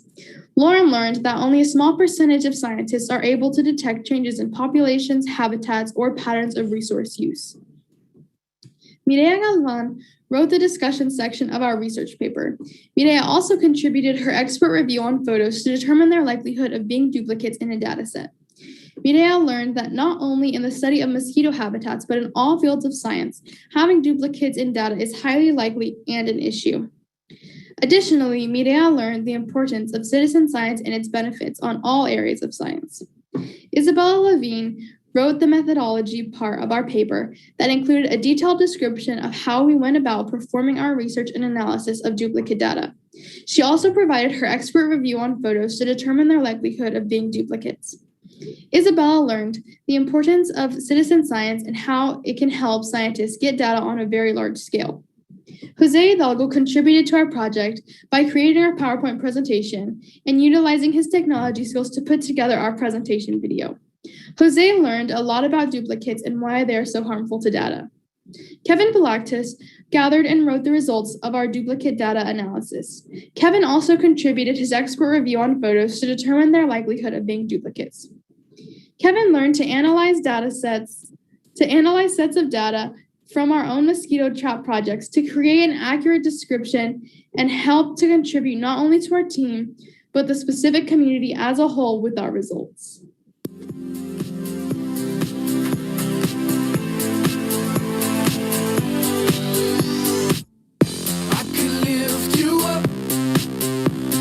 Show you what you want to see and take you where you want to be. You could be my luck. Even if the sky is falling down, I know that we'll be safe and sound. We're safe and sound. I can feel your cup. You know my river won't evaporate. This world we still appreciate.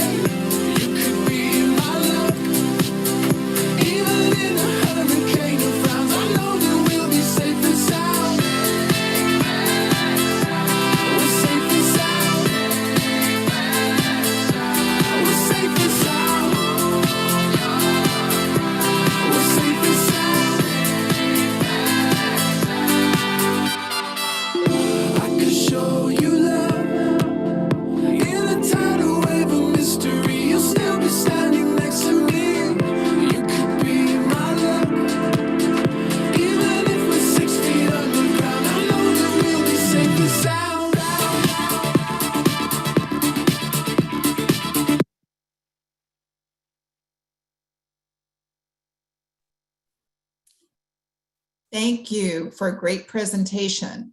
The next project is the effect of the properties of water sources on mosquito attraction in Texas. Hello, my name is Louis Gear, and this is my NASA SEAS presentation on the effect of the properties of water sources on mosquito attraction in Texas. So the big question here is, how does the size, vegetation, and shade that a water source has affect the amount of mosquitoes it attracts? So before we dive into the results, let's see, why is this question important? Why are we asking it? And the answer is that mosquitoes play a large role in the vector of many diseases, such as the West Nile virus, Zika, and dengue. Knowing the types of water sources that might highly attract mosquitoes is very essential to prevent the reproduction of mosquitoes, which will in turn prevent these viruses. And this is called source reduction, where we try to stop mosquitoes from reproducing in the first place by seeing where they might reproduce and getting rid of those areas. All right, so how did I collect my data? Well, I mainly used the 2021 SEAS internship mosquito trap data to reach all my results. The picture below just shows us the spreadsheet with all the data just to see what it was like. I also used my own traps in which I varied small changes in each trap. And these traps were in similar locations, so hopefully there wasn't any outside factors that influenced it too much. So let's get into the effect of the size of the water sources. So low volumes of water attracted little to no mosquitoes. As we can see on the line chart to the right, the liters 2.5 to 5 attracted no larvae in my experiments. As the volume increased, I recorded larvae also increasing at an exponential rate, as we can see on the right. This was expected behavior, as we can kind of guess that the more water there is, the more likely mosquitoes are to pick up on the water and lay their eggs there. However, it's worthy to note that this experiment was done in small 20-liter buckets. So in larger ponds, it will likely level off. It won't keep increasing exponentially, as there are other things that will stop eggs from, growing to larvae in larger ponds and lakes, such as other animals coming in, disrupting the water, which could lead to some eggs dying. All right, now on the effect of the surrounding vegetation of water sources. So right next to vegetation versus near vegetation didn't give too much of a difference. So that's basically like being placed in grass near trees versus being placed on like patios next to lawns. They both saw like a moderate amount of larvae. So the conclusion from this is like, as long as there is some vegetation nearby, mosquitoes are likely to find that body of water and lay eggs. Now to the effect of the shade of the water sources. So there was a small increase in mosquito larvae as the amount of shade increased. On the bar chart to the right here, we can see in my experiments, there were slightly more average amount of larvae per week in buckets with full shade compared to those with partial shade versus no shade. This is also expected, as some research tells us that mosquitoes prefer cooler areas as opposed to hot, sun-exposed places. So what are the main takeaways of this? From this data, we can see how most effectively we can prevent mosquito reproduction using source reduction. We should focus on targeting medium to large bodies of water first, as opposed to small bodies of water. We also know that it doesn't matter too much whether it's dense in vegetation or not too dense in vegetation for the bodies of water. And finally, we should be wary of areas with lots of shade and overhead cover, as those are more likely to contain mosquito breeding sites. So now just my final reflections and thanks. The NASA SEAS internships allowed me to be more involved in earth science and really showed me what real research is like. And it was a fun and challenging experience. And I'd like to thank all the mentors and organizers that made the internship what it is today. And I really hope to do more programs like this in the future.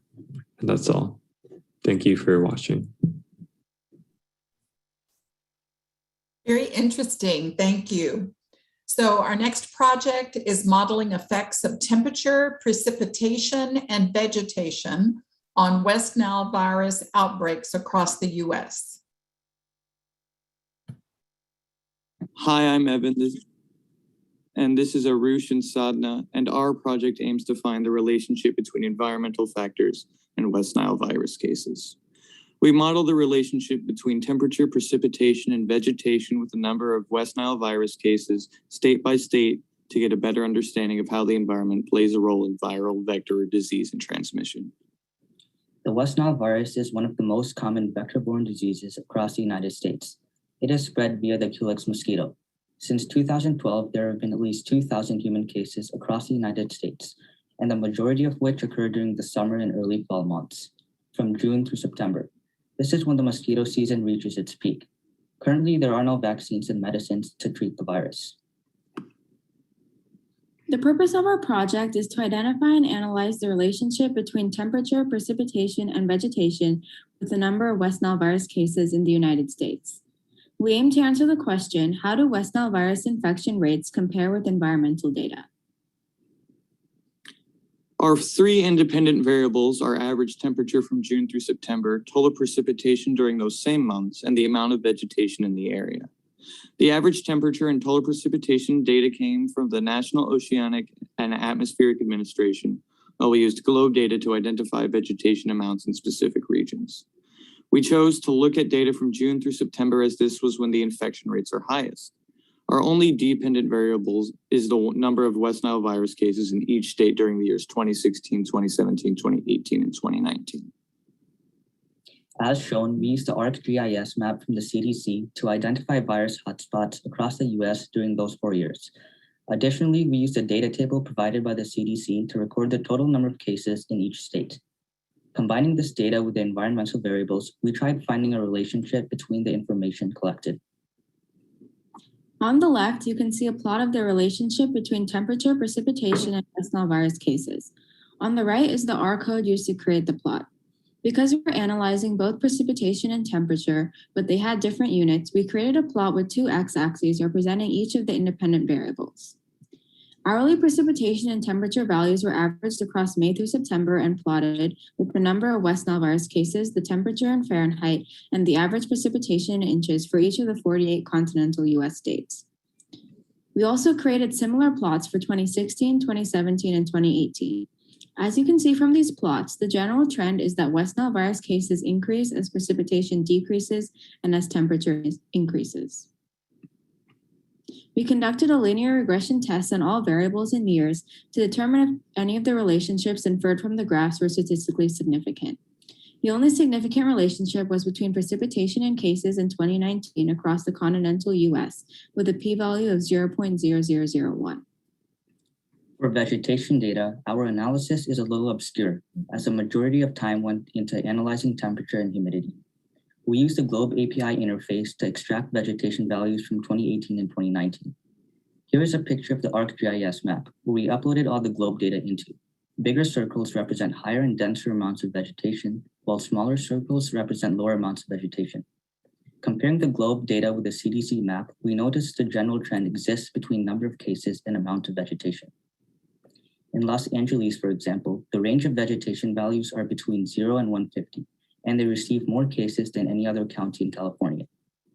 Similarly, in Cook County, Illinois, the range of vegetation values are between 0 and 100, and cases are a common occurrence there, with at least a dozen every year. Now let's look at Oregon, where you can see denser amounts of vegetation with values between 0 and 300. Surprisingly, there were no cases here in 2019. Although there was a significant relationship between precipitation and cases in 2019, due to the insignificant relationships across the other years, there is an inconclusive relationship between temperature, precipitation, and West Nile virus transmission. From the Globe data, we determine a general trend between vegetation and cases, but this has not been further analyzed due to a time constraint. We noticed that more vegetation led to fewer cases, and less vegetation meant more cases. There were also some factors in our analysis that could have contributed to errors in our research. First, the temperature and precipitation values were averages, so they may not have accurately predicted change. Large population differences between states like California and states like Nebraska would have also caused some errors, as viruses are more likely to spread when there are more people. Lastly, there are many variables between the time a mosquito lays an egg to when an adult transmits the West Nile virus that we did not account for. We believe that future research could delve more into how environmental factors play with West Nile virus, like soil moisture, land cover, and elevation, as well as more research into conclusive analysis between vegetation and outbreaks.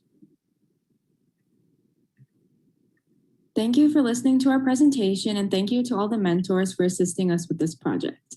If you have any questions, feel free to ask. So be sure and post your questions to the slido.com website. Our next project is going to be team number 5. examining environmental and structural impact of extreme events on land cover.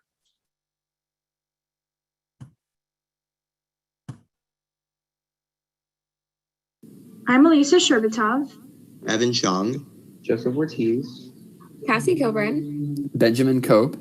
We examined the environmental and structural impact of natural disasters on land cover. Natural disasters are a significant threat to humans and the environment. On average, they kill about 60,000 people and cost $45.7 billion annually. They can also leave toxic waste in water and soil. Climate change has increased the severity of disasters and tripled the number of climate-related disasters in the last 30 years. With this growing threat, methods to assess the impact of natural disasters have become vital to reconstruction in urban areas and understanding how climate change is affecting Earth. We sought to answer the research question, how have various natural disasters environmentally and structurally impacted land cover in areas across the United States? We thus aim to find the recovery time and impact of natural disasters by analyzing the effects of the Camp Fire and Tropical Storm Elsa. Our hypothesis was that the land would not completely recover from the fire and that the tropical storm would have little impact. We chose satellite images from NASA Worldview to analyze the Camp Fire because it allowed us to select images at certain dates and zoom in on specific locations. We used CV2 in Python to analyze the RGB content of the images in order to produce the mean greenness of each image. Greenness is a measure of the health and state of vegetation. We analyzed a total of 28 images.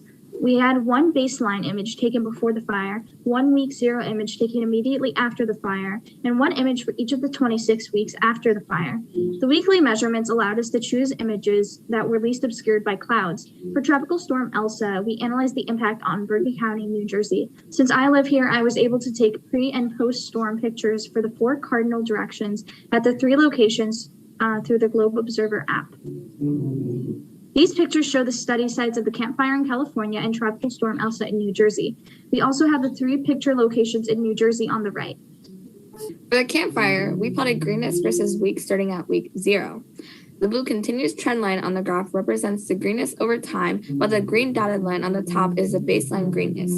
We found that the damage was essential, as shown by the 34% drop in greenness from the baseline greenness to the week 0 greenness. Greenness increased, but all greenness values after the fire were lower than the baseline greenness value. This result shows us that the land did recover from the fire, but recovery was incomplete. Finally, there was no outliers among greenness values after the fire. We found that of the 12 photos facing a chronological direction at one of the 3 locations, 2/3 showed no changes, while 1/3 was inconclusive. You can see the before and after photos at one location. So our hypothesis was correct. We found that wildfire recovery takes longer than 26 weeks, and Tropical Storm Elsa had little impact. Regarding errors, our choice of weekly images may have introduced bias, and the single baseline measurement may not be accurate. For Globe Observer, some of the before photos did not show the same land cover features as the after photos. Other studies made burn severity maps using the Normalized Difference Water Index, or NDWI. This metric measures moisture and is more accurate, but our method is still applicable to other natural disasters because it uses open access satellite imagery. While others have used satellite data to analyze changes in land cover due to natural disasters, fewer have relied on citizen science to understand the effects of storms. We ultimately found that greenness and ground level pictures can provide information on the severity of damage caused by natural disasters and the time for recovery. We could replicate our investigation on wildfires and extend it past 26 weeks to see if or when complete recovery is reached. We can also take more pictures before and after storms in order to more thoroughly document their impact. Future studies can use our methods to assess the impact of other natural disasters. The use of machine learning may also allow us to better analyze changes in land cover. Finally, impact assessment shows the importance of research on land cover and allows for more comprehensive measures to prepare for natural disasters. We would like to thank Pratham Babaria for inspiring the development of our greenness code, Kavita Kaur for guiding us to study wildfires, Dr. Cassie Sofing for reviewing these slides, Dr. Rosanne Lowe and Dr. Peter Nelson for teaching us about land cover analysis, and all the other SEAS instructors who made this project possible. SEAS has been an incredible experience. Here are our highlights. Here are individual contributions. And here are our sources.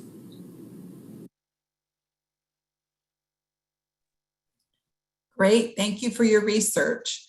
Our next project is comparing rural and suburban mosquito reproduction in Puerto Rico.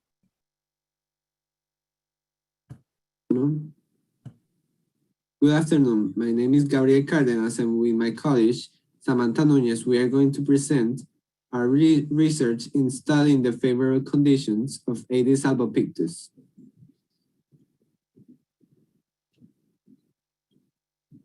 This is our team, and this is our agenda for today. The goal for this research is to understand the relationship between the environment and Aedes albopictus. We plan to prove how can pollution affect mosquito reproduction and development rate by studying the air quality.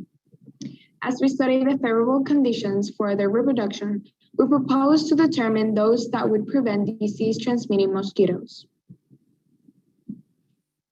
The study of Aedes albopictus is essential for the study of transmitting diseases that affect a great diversity of communities every day. In addition, their understanding contributes to the ongoing research on climate change, since they are known to be found in warm environments and therefore functions as vectors for this study. Some background info on Aedes albopictus are that they are native to East Asia, and in Europe and Asia, populations of Aedes albopictus have been confirmed to transmit dengue and chikungunya. They mostly feed on nectars and sugary plant juices and have a wide-ranging diet. Abandoned buildings and semi-permanent dumping grounds can increase critical sites for Aedes albopictus breeding in urban areas. Our mosquito habitats focus on using artificial containers as water sources and placing them on humid and warm locations. In experiment 1, the procedure was that 2 handmade traps made out of soda bottles were set up in a backyard of a suburban area. Trap A was left out in the open and trap B was left under some trees. After 3 weeks of checking the traps every 7 days, the water was checked for larvae. This experiment was repeated under the same conditions of trap B. Trap C was checked after 2 weeks. In experiment number 2, 3 2-liter traps were set with 15 milliliters of honey added as bait. After 2 weeks of no results, they were moved to a darker and humid area. After another 2 weeks, traps AA, B, and C were checked for larvae and the breeding ground was destroyed. Here we can see the larvae found in the traps of experiment 1. By its physical features, we can see that these are Aedes albopictus larvae, as well as for experiment number 2. This table depicts that traps from experiment number 2, orange, yellow, and red bars, were more successful in recollecting larvae. In the table, we can see the other stages of development that were found in the traps. In experiment number 1, that took place in an open area of suburban San Juan, Puerto Rico, no bait was used, resulting in the average of larvae per trap to be 2. In experiment number 2 that took place in a controlled exterior area of rural Barceloneta, Puerto Rico, honey was used as bait, resulting in the average of larvae per trap to be 4.7. From these results, we have deducted that Aedes albopictus successfully reproduced in most traps, but it was found that these mosquitoes laid more eggs in traps baited with honey and placed in dark and humid places. Unfortunately, the air quality did not show any difference from the different places. However, as part of the improvements for this research, we expect to use a CO2 detector and other instruments that could facilitate data accuracy. Aedes albopictus mosquitoes can thrive in most conditions offered by Puerto Rico. These mosquitoes prefer bigger, darker, and more humid areas and, as omnivores, look for sources that can provide both a sustainable breeding ground and nutrients. Mosquitoes also reproduce more effectively in places with good air quality. As of to how to prevent their reproduction, our research has determined that A. alba pictus can survive in most water sources, no matter how small, and are more likely to prosper in abandoned areas or sites of semi-permanent grounds.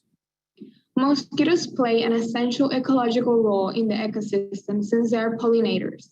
Studying and recollecting such environmental data can help determine outbreaks of diseases such as malaria and dengue. It is evident that we need to conserve the environment in the face of degrading natural resources, pollution, and increasing human population growth. Thank you.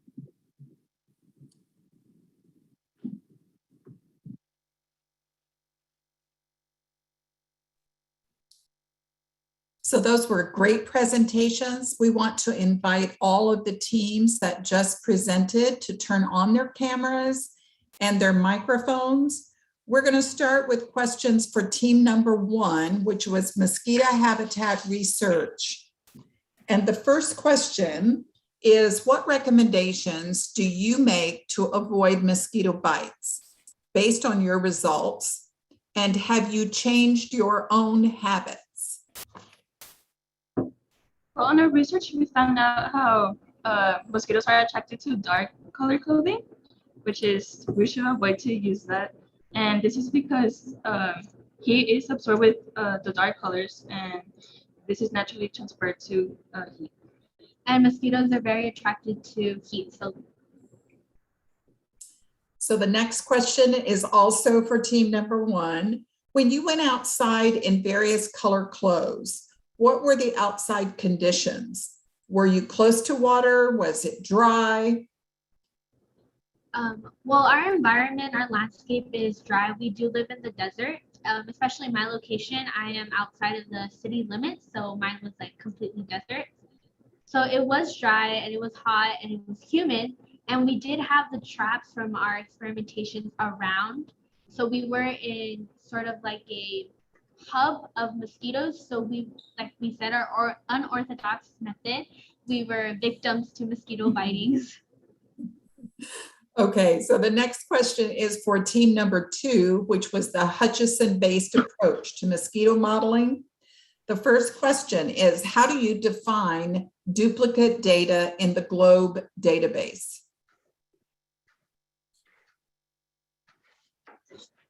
I think I'm going to take this one. So basically, we looked at articles that used photos as an example to define duplicates, and they take into account the camera, the angle, the actual like image itself, and the scene, what they're taking. And duplicates aren't like, sorry, this is really hard to explain. You're doing a good job. A duplicate isn't necessarily just an identical copy of something. It's mostly dependent on the differences between the two. So like, 2 pictures can still look different. They can look different but still be duplicates if they're of the same thing. So you have to look at the differences instead of the similarities, if that makes sense. Great. Team number 2, would you make any alterations to fine-tune your protocols?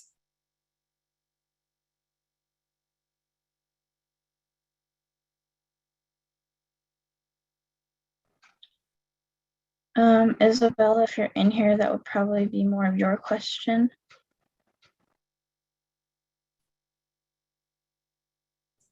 Yeah, so to fine tune it more, I would definitely use more expert reviews, because we have an average based off of like, I think about 5 experts. So it's not as accurate as it could be. So that's definitely something I would change if I was given like a chance to redo it. Team number 3, and this was the team on novel approach to autonomous mosquito habitat detection. The first question is, what did your research teach you about the scientific method?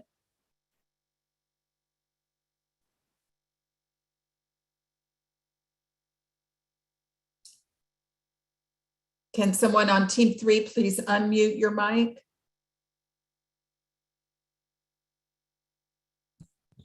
wait, I believe this is my team. But for the scientific method, I discovered that it's really not something that's set in stone. So for example, you have to make lots of alterations to whatever you're studying, and things are not always going to go the way that you plan it out. So for example, like one of my traps, actually what happened is like a dead bird fell into the trap, and then that voided all the results for that week for that trap. So things like that might come up unexpectedly, which leads you to like have to change your process.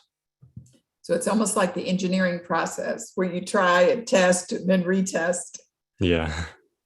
So team number 4, and team number 4 was the identifying larvae with AI implications. What was the time frame for vegetation and precipitation? Was it daily, monthly, annually? Our team was actually modeling the effects of temperature, humidity, and vegetation on West Nile virus outbreaks. So we actually looked at temperature and humidity, the average values of those between the months of June and September, between the years of 2016 and 2019, as this was the time when the Culex mosquito was most likely to transmit the virus. And then we looked at the average vegetation value, annual vegetation value in the years of 2018 and 2019. Sorry, you are correct. You knew which team I was talking to. What was your biggest challenge in working virtually? Team number 4. I would say the biggest challenge would be communicating with my team and trying to figure out a time where we all can work together. And team number 5 was examining environmental and structural impact on land cover. What other factors should be included to investigate recovery? What about fire intensity or storm intensity? ? Yeah, so that's a great question. So we looked at greenness of vegetation, but there are some other factors like soil moisture or really just the size of the area affected that we could look at in future studies to understand how long it takes for a patch of land to recover from wildfires, let's say. And in addition, we could also look at the density of human population there or the amount of wildlife in that region to understand the length of recovery time. And for storms, we could investigate the storm surge. So yes. So again, for team number 5, if no damage were found and part of the results were inconclusive, what is significant about the tropical storm Elsa? I can take this one. So a big part of our research was finding these new ways to analyze data. So we developed this way to analyze satellite data using greenness of the image.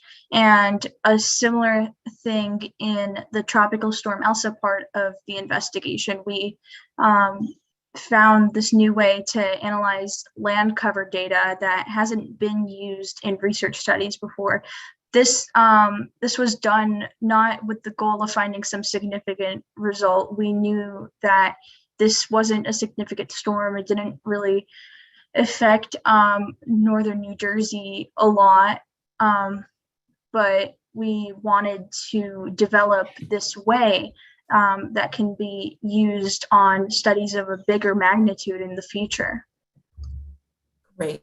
Team number 6, and that is the team that was comparing rural and suburban mosquito reproduction in Puerto Rico.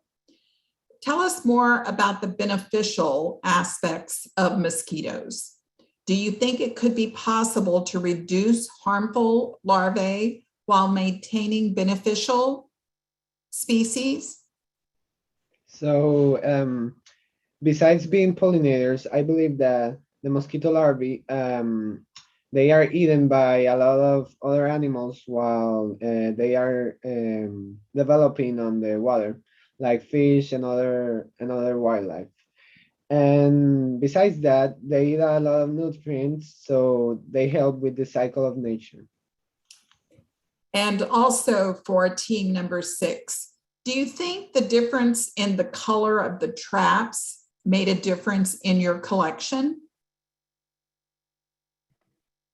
Yes, definitely. In the container that was royal blue colored, we saw 6 larvae were counted, and then on the black container, we saw I have it here. Let me find we saw 6 larvae were counted, and then on the light blue colored one, we saw 3 larvae. So I guess we can concur that the dark colored containers attracted more the mosquitoes compared to the one that was light colored. So yeah, that definitely affected in the reproductions of. Good job. So I want to thank all of you for your research and your commitment to completing your project. We're going to move on to our next team, and this will be team number 1, and their project is predictive modeling to forecast mosquito outbreaks.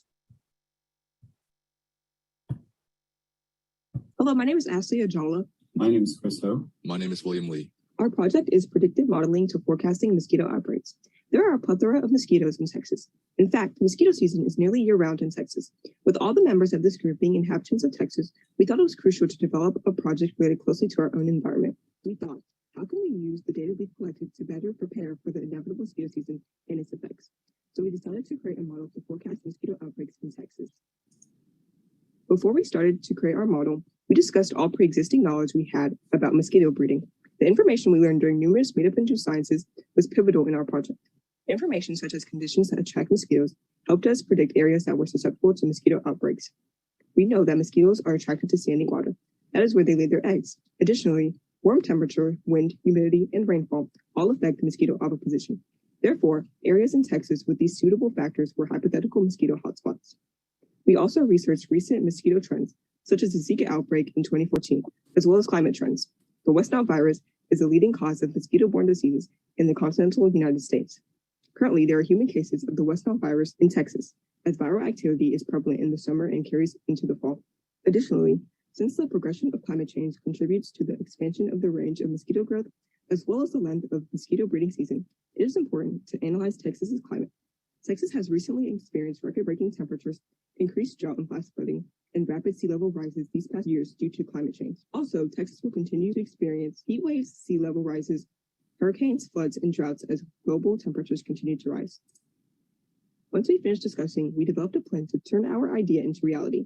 Step 1, make a predictive model to forecast mosquito outbreaks. Step 2, use temperature and precipitation data for a 4-year time frame in Texas. Step 3, verify results with data collected from field observations. Step 4, utilize statistics to find patterns in the data and infer conclusions from those patterns. Once our plan was developed, it was time to put it into action. The first step for us was to obtain the data we would use. We used NASA-powered data, data from Google Earth Engine, and fieldwork data obtained by other SEAS interns. We put it into CSV form and got rid of the unused points. The NASA-powered CSV had lots of extra data, so this was necessary. Next, the program iterates through the CSV, looking for factors that could contribute to mosquito outbreaks. Currently, this process is hard-coded, and we hope to utilize a more efficient method in the future. The next step is refining the model. We anticipated that there would be inaccuracies due to its simplified nature, so this was a necessity. We also used known data and the weather conditions associated with the points from our own fieldwork to verify the accuracy of our model. The result would be plotted on a map and would create a confidence interval. This is a simple flowchart. 4 main factors that influence mosquito population growth are listed at the top: temperature, precipitation, humidity, and mosquito data. These data are put into the model where factors are given a probability score, which increases if the factor is favorable. For example, a hot, humid day with a lot of rainfall would have a high probability score, since each of these factors positively influence mosquito population growth. The model will return a high chance for a mosquito outbreak on that day in the given location, plotting it on a map and creating confidence interval. Rainfall data was obtained from NASA Power, temperature and humidity data from Google Earth Engine, and mosquito data from fieldwork. Some limitations of the model include the fact that we were limited to eastern Texas to reduce the complexity, and variations due to geography. We strategically chose the area to include the major population centers in Texas, including the DFW Metroplex, Houston, San Antonio, and Austin. In doing this project, we gained insight into the process of developing a predictive model. In addition to the large quantities of data required to yield meritable results, there were many variables that had to be considered and subsequently assessed. Time was a notable limitation for us, as we are currently improving the prototype and plan to continue working throughout the fall to finalize it. Additionally, we also had to implement several simplifications so that variations due to geography, population, and other factors would not distort our results. For example, we anticipated that the densely populated coastal plain would have drastically different results than the deserts and mountains of western Texas, and so we made preparations to account for this. Once our predictive model is finalized, we will utilize it to forecast local mosquito outbreaks and consequently give advanced warning of disease outbreaks within an area. This will likely heighten resident awareness of mosquito populations in their local area and allow for both preparation and resources to be more readily allocated to address their concomitant hazards. The predictive model would also allow scientists to visually correlate mosquito population density with changes in local climate. This distribution can in turn be correlated with the aforementioned hazards and diseases. As such, our observations from the data we collected will allow us to recognize trends that are associated with mosquito outbreaks and their breeding habitats, and ultimately work to aid local communities. We would like to acknowledge our mentors, Dr. Lowe, Cassie, and Peter, as well as all our peer mentors. Thank you. Good job. Our next presentation, which will be Team 2, identifying Anopheles larvae using convolutional neural network. Hi everyone, I'm Juan Durante, and I'm joined here by Chris Krzafi, Spencer Burke, and Amin Magnoja. Our research project was based on identifying Anopheles larvae using a convolutional neural network. To start off, here's some background information. Anopheles mosquitoes are the main carriers of malaria, a vector-borne disease that kills almost 500,000 people each year. We believe that we can take advantage of the increase in citizen science participation to create a binary image classifier that can differentiate between Anopheles larvae and other mosquito genuses, which would help researchers and ecologists track, identify, and mitigate malaria outbreaks. And as shown here in this graph of yearly malaria deaths by region, malaria deaths have steadily been going down, but there is clearly still work to be done. Throughout the preliminary steps of our research and understanding the models we would implement when formulating a machine learning algorithm for determining Anopheles mosquito species versus non-Anopheles, we came up with two critical research questions. The first of which talked about how effective deep learning models were when attempting to identify the Anopheles larva. A second question that arose pertained to the current health initiatives such as the President's Malaria Initiative and how helpful our deep learning model was and would serve to be in the fight against malaria. The process of data collection required a few essential elements from a couple different sources in order to obtain a large data set of both Anopheles and non-Anopheles mosquito larvae. It was noted that finding Anopheles larva photos were relatively more difficult to find than Anopheles pictures, but yet the distribution of images were fairly equal. We initially started collecting larval images from SEA's interns in the months of June and July, and also retrieved images from the Globe Observer dataset, as well as many prior studies in the context of our project, so our training set would be complete. Our design utilizes a convolutional neural network, which works through a supervised deep learning model. In essence, you give the software a dataset with labeled images. Then the software itself assigns importance to image features, and in the future looks for those features. We believe that our model is looking at the siphon, as it's the most notable difference between Anopheles and non-Anopheles larvae, but it could be looking at any number of attributes, including background noise.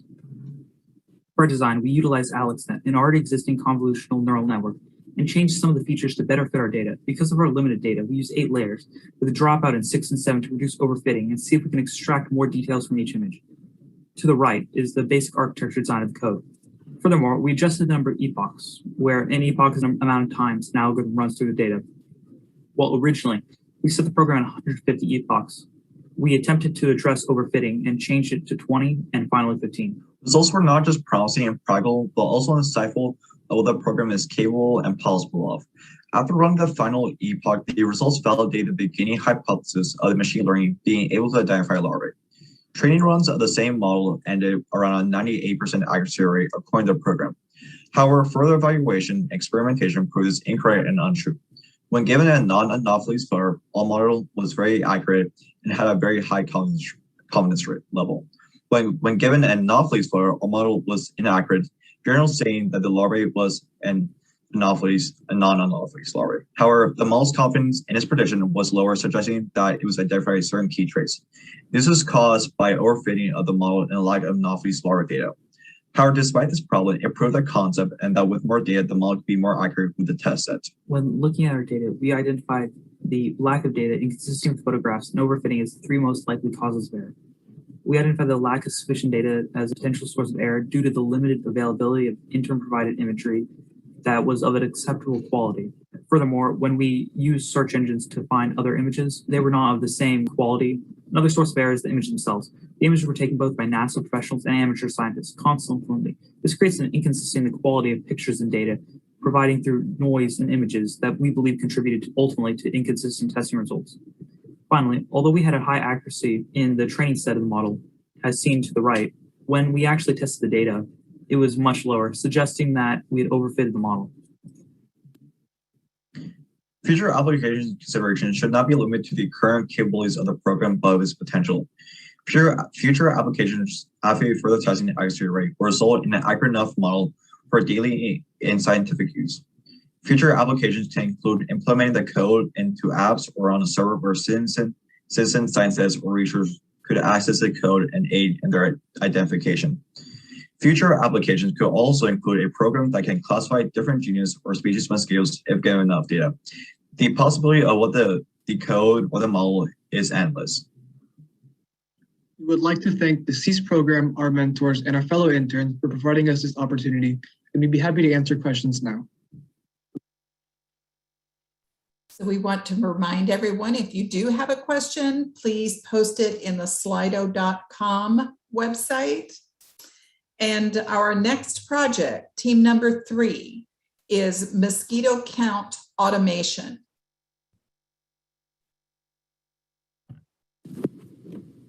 Hi, I'm Logan Sandell from the Mosquito Count Automation team, where we are exploring its feasibility using the ImageJ program. The research question we asked ourselves was, how can we ensure a reliable count of mosquitoes through automation while minimizing error? So our hypothesis is that using a computer software to automate the process of counting the mosquitoes and analyzing the raw image data would be more efficient and more reliable than using a human. More reliable because humans are more prone to human error, and more efficient because it just thinks faster and it can analyze the picture faster. Now, we're using ImageJ, which is a free open source internet software for image processing, but there might be something different out there that people might use. There are many different variables that may affect how good the outcome is, such as how good whatever software you used was, how good the actual human input was, and how good the raw data was. To answer this question, we experimented using outdoor traps for mosquitoes with a water container, bait such as grass, a stick, and a rock in order to entice mosquitoes to lay larvae there. To manually count the larvae, we would extract 300 milliliters of water from the trap, inspect contents to identify larvae from debris such as grass and rock, estimate the number of larvae within the sample, record the total count, and capture a picture of the sample. As you can see, some of the buckets require thorough examination to determine how many larvae are in them. So for our research, we used a variety of data samples. We used globe sample data as we selected samples from MHM and extracted those that met our criteria. On the right is our spreadsheet with the data samples. Now let's discuss the use of ImageJ, an image processing program used for a variety of purposes. After following the steps on the screen, it produces a CSV file which shows that there were 33 larvae. This shows how it's used to automate image count. Let's go back to our main research question. To minimize human error, we have coded a program that makes it using ImageJ very simple and user-friendly as it automates the steps shown. This program could be integrated into the Globe app. So I run the macro and I adjust the threshold until the larvae are uncovered. I click OK, and so the CSV states that there are 398 larvae. Simple as that. Imagine how long that would take manually. And now for our experiment results. Below are the results of 4 experiments using larva traps of one of our team members. For each experiment, we compare the number of mosquito larvae counted with ImageJ versus manually. The results reflect that there is a striking difference between the 2 methods in most cases. Experiment 1 dealt with a very high number of mosquito larvae. The larvae appeared innumerable and many settled to the bottom of the container. A cloudy film also formed on the surface. This proved difficult to perform reasonably accurate manual and ImageJ counts, as shown by the graph's irregularities. In experiment 2, significant debris overwhelmed the container, thus making it relatively impossible to obtain reliable manual and image J counts. However, more consistency was noted in the manual counts, probably due to a higher inability in image J to discern between debris and larvae. Experiment 3's data revealed that the manual count is consistently lower than image J's. Image J's count of 516 larvae is more accurate than the manual count because all the larvae were at the surface when the count was taken and there was no significant debris. These results suggest that image J has a higher ability to detect tiny mosquito larvae than humans. In experiment 4, the manual count was usually more accurate because the larva quantity detected is visibly smaller than image J's. The image J count is unreliable because of its tendency to count the dirt present in the container as larvae. The results from the GLOBE database sample are consistent with our team's mosquito data. The manual and image J counts both vary. The larva count in GLOBE and image J appear unreliable for non-container habitats and those that lack contrast. And you can see this on the graph by the 3 spikes that are represented. In conclusion, with automation, there are 4 pillars necessary for a reliable mosquito count. First, the research. Manually counting mosquito takes time and has errors, and ImageJ has revealed some shortcomings. Second, the process. The current manual process is undesirable, and automation is the future for counting and collecting. Third, the algorithm. It can minimize error and lead to successful integration into the mosquito mapper tool. Fourth, mosquito management, a fast and reliable solution that can help make better predictions for scientists. Thank you to all the program partners, program coordinators, subject matter experts, and mosquito mapper mentors who made this project possible. Excellent research. I want to invite the 3 teams that just presented to please turn on their cameras and their microphones.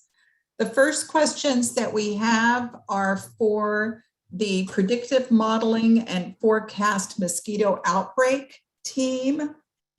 The first question is, how did you decide which factors you wanted to monitor? I can take this one. So we knew that these factors are the ones that positively influence mosquito outbreaks. For example, mosquitoes like heat and humidity, and when these factors are present, there will be more mosquitoes that lay eggs, and then more mosquitoes will develop. So we want to look at these factors. And here is another question from team number 1. How was your experience impacted? How has your experience impacted your assessment of other scientific models? I think I can take this one. So in making our model, we had to analyze large quantities of data as well as all the different aforementioned variables. And since we only had a few weeks to create this model, we kind of sort of struggled with trying to fine tune it and make it extremely accurate per se. So not only did we get insight into sort of the process through which these very intricate and incredible models are made, we also sort of gained a sort of appreciation for all the effort that scientists put into making them and making them work. Great. Our next question is for team number 2. Where are most I can't say the word. You have to say your larvae. Anopheles. Yes. Where are most of the larvae found? Team number 2. Unmute your mic.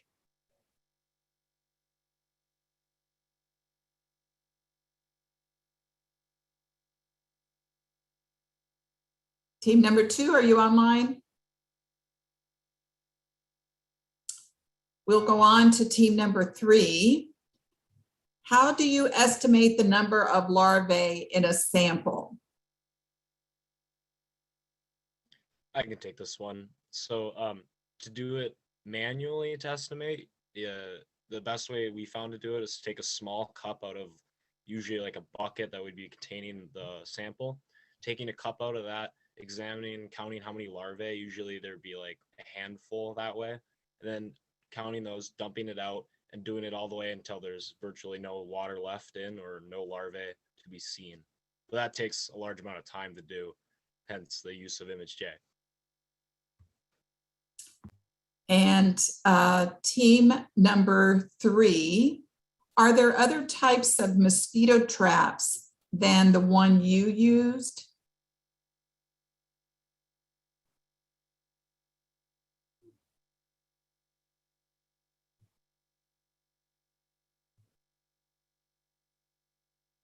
I could take this one. So for our group, we used data from our own mosquito traps and also from the mosquito habitat mapper tool. So there was like a variety of mosquito traps, but we found that traps with a clear background and samples like that were with high contrast were easier to identify using ImageJ, and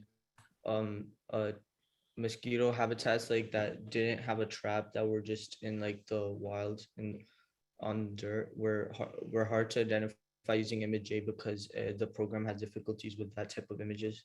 So we found that using high contrast background images from the traps were optimal for ImageJ with mosquito count automation.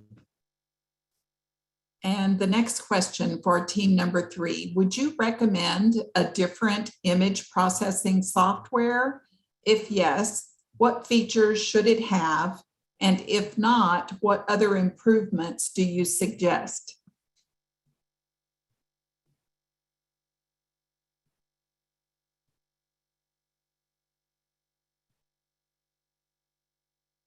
Team number 3? I could take this one. So for our research, we use ImageJ and we found it to work pretty well. So I think we recommend this one. And one thing that could be improved in ImageJ is, so when we insert the image into ImageJ, the part that requires manual input is adjusting the threshold of the image, which basically uncovers the larvae. And so an optimization to ImageJ that could be made would be to automate the adjusting of the thresholds, which makes it so the user doesn't have to do that, which can vary the counts. So adjusting the threshold, if it did that by itself, if any software did that, then that would be better for a mosquito count automation. Great. So I want to give a special thank you to all the student interns for their amazing presentations today. Your research is helping citizens around the world. While Selena and I manage and organize the SEAS intern program, we could not do it without these amazing mentors, the project associates, and your peer mentors. We thank you for your time, your talent, and your commitment. Thank you for joining us for day 3 of the NASA STEM Enhancement in Earth and Space Science High School Intern Science Symposium. We appreciate the student interns as they shared their research and reflections about the SEAS experience. Each of you are to be applauded for your work ethic, your commitment, and your presentation skills. We realize that working virtually is difficult, but you exhibited strength and commitment to get the job done.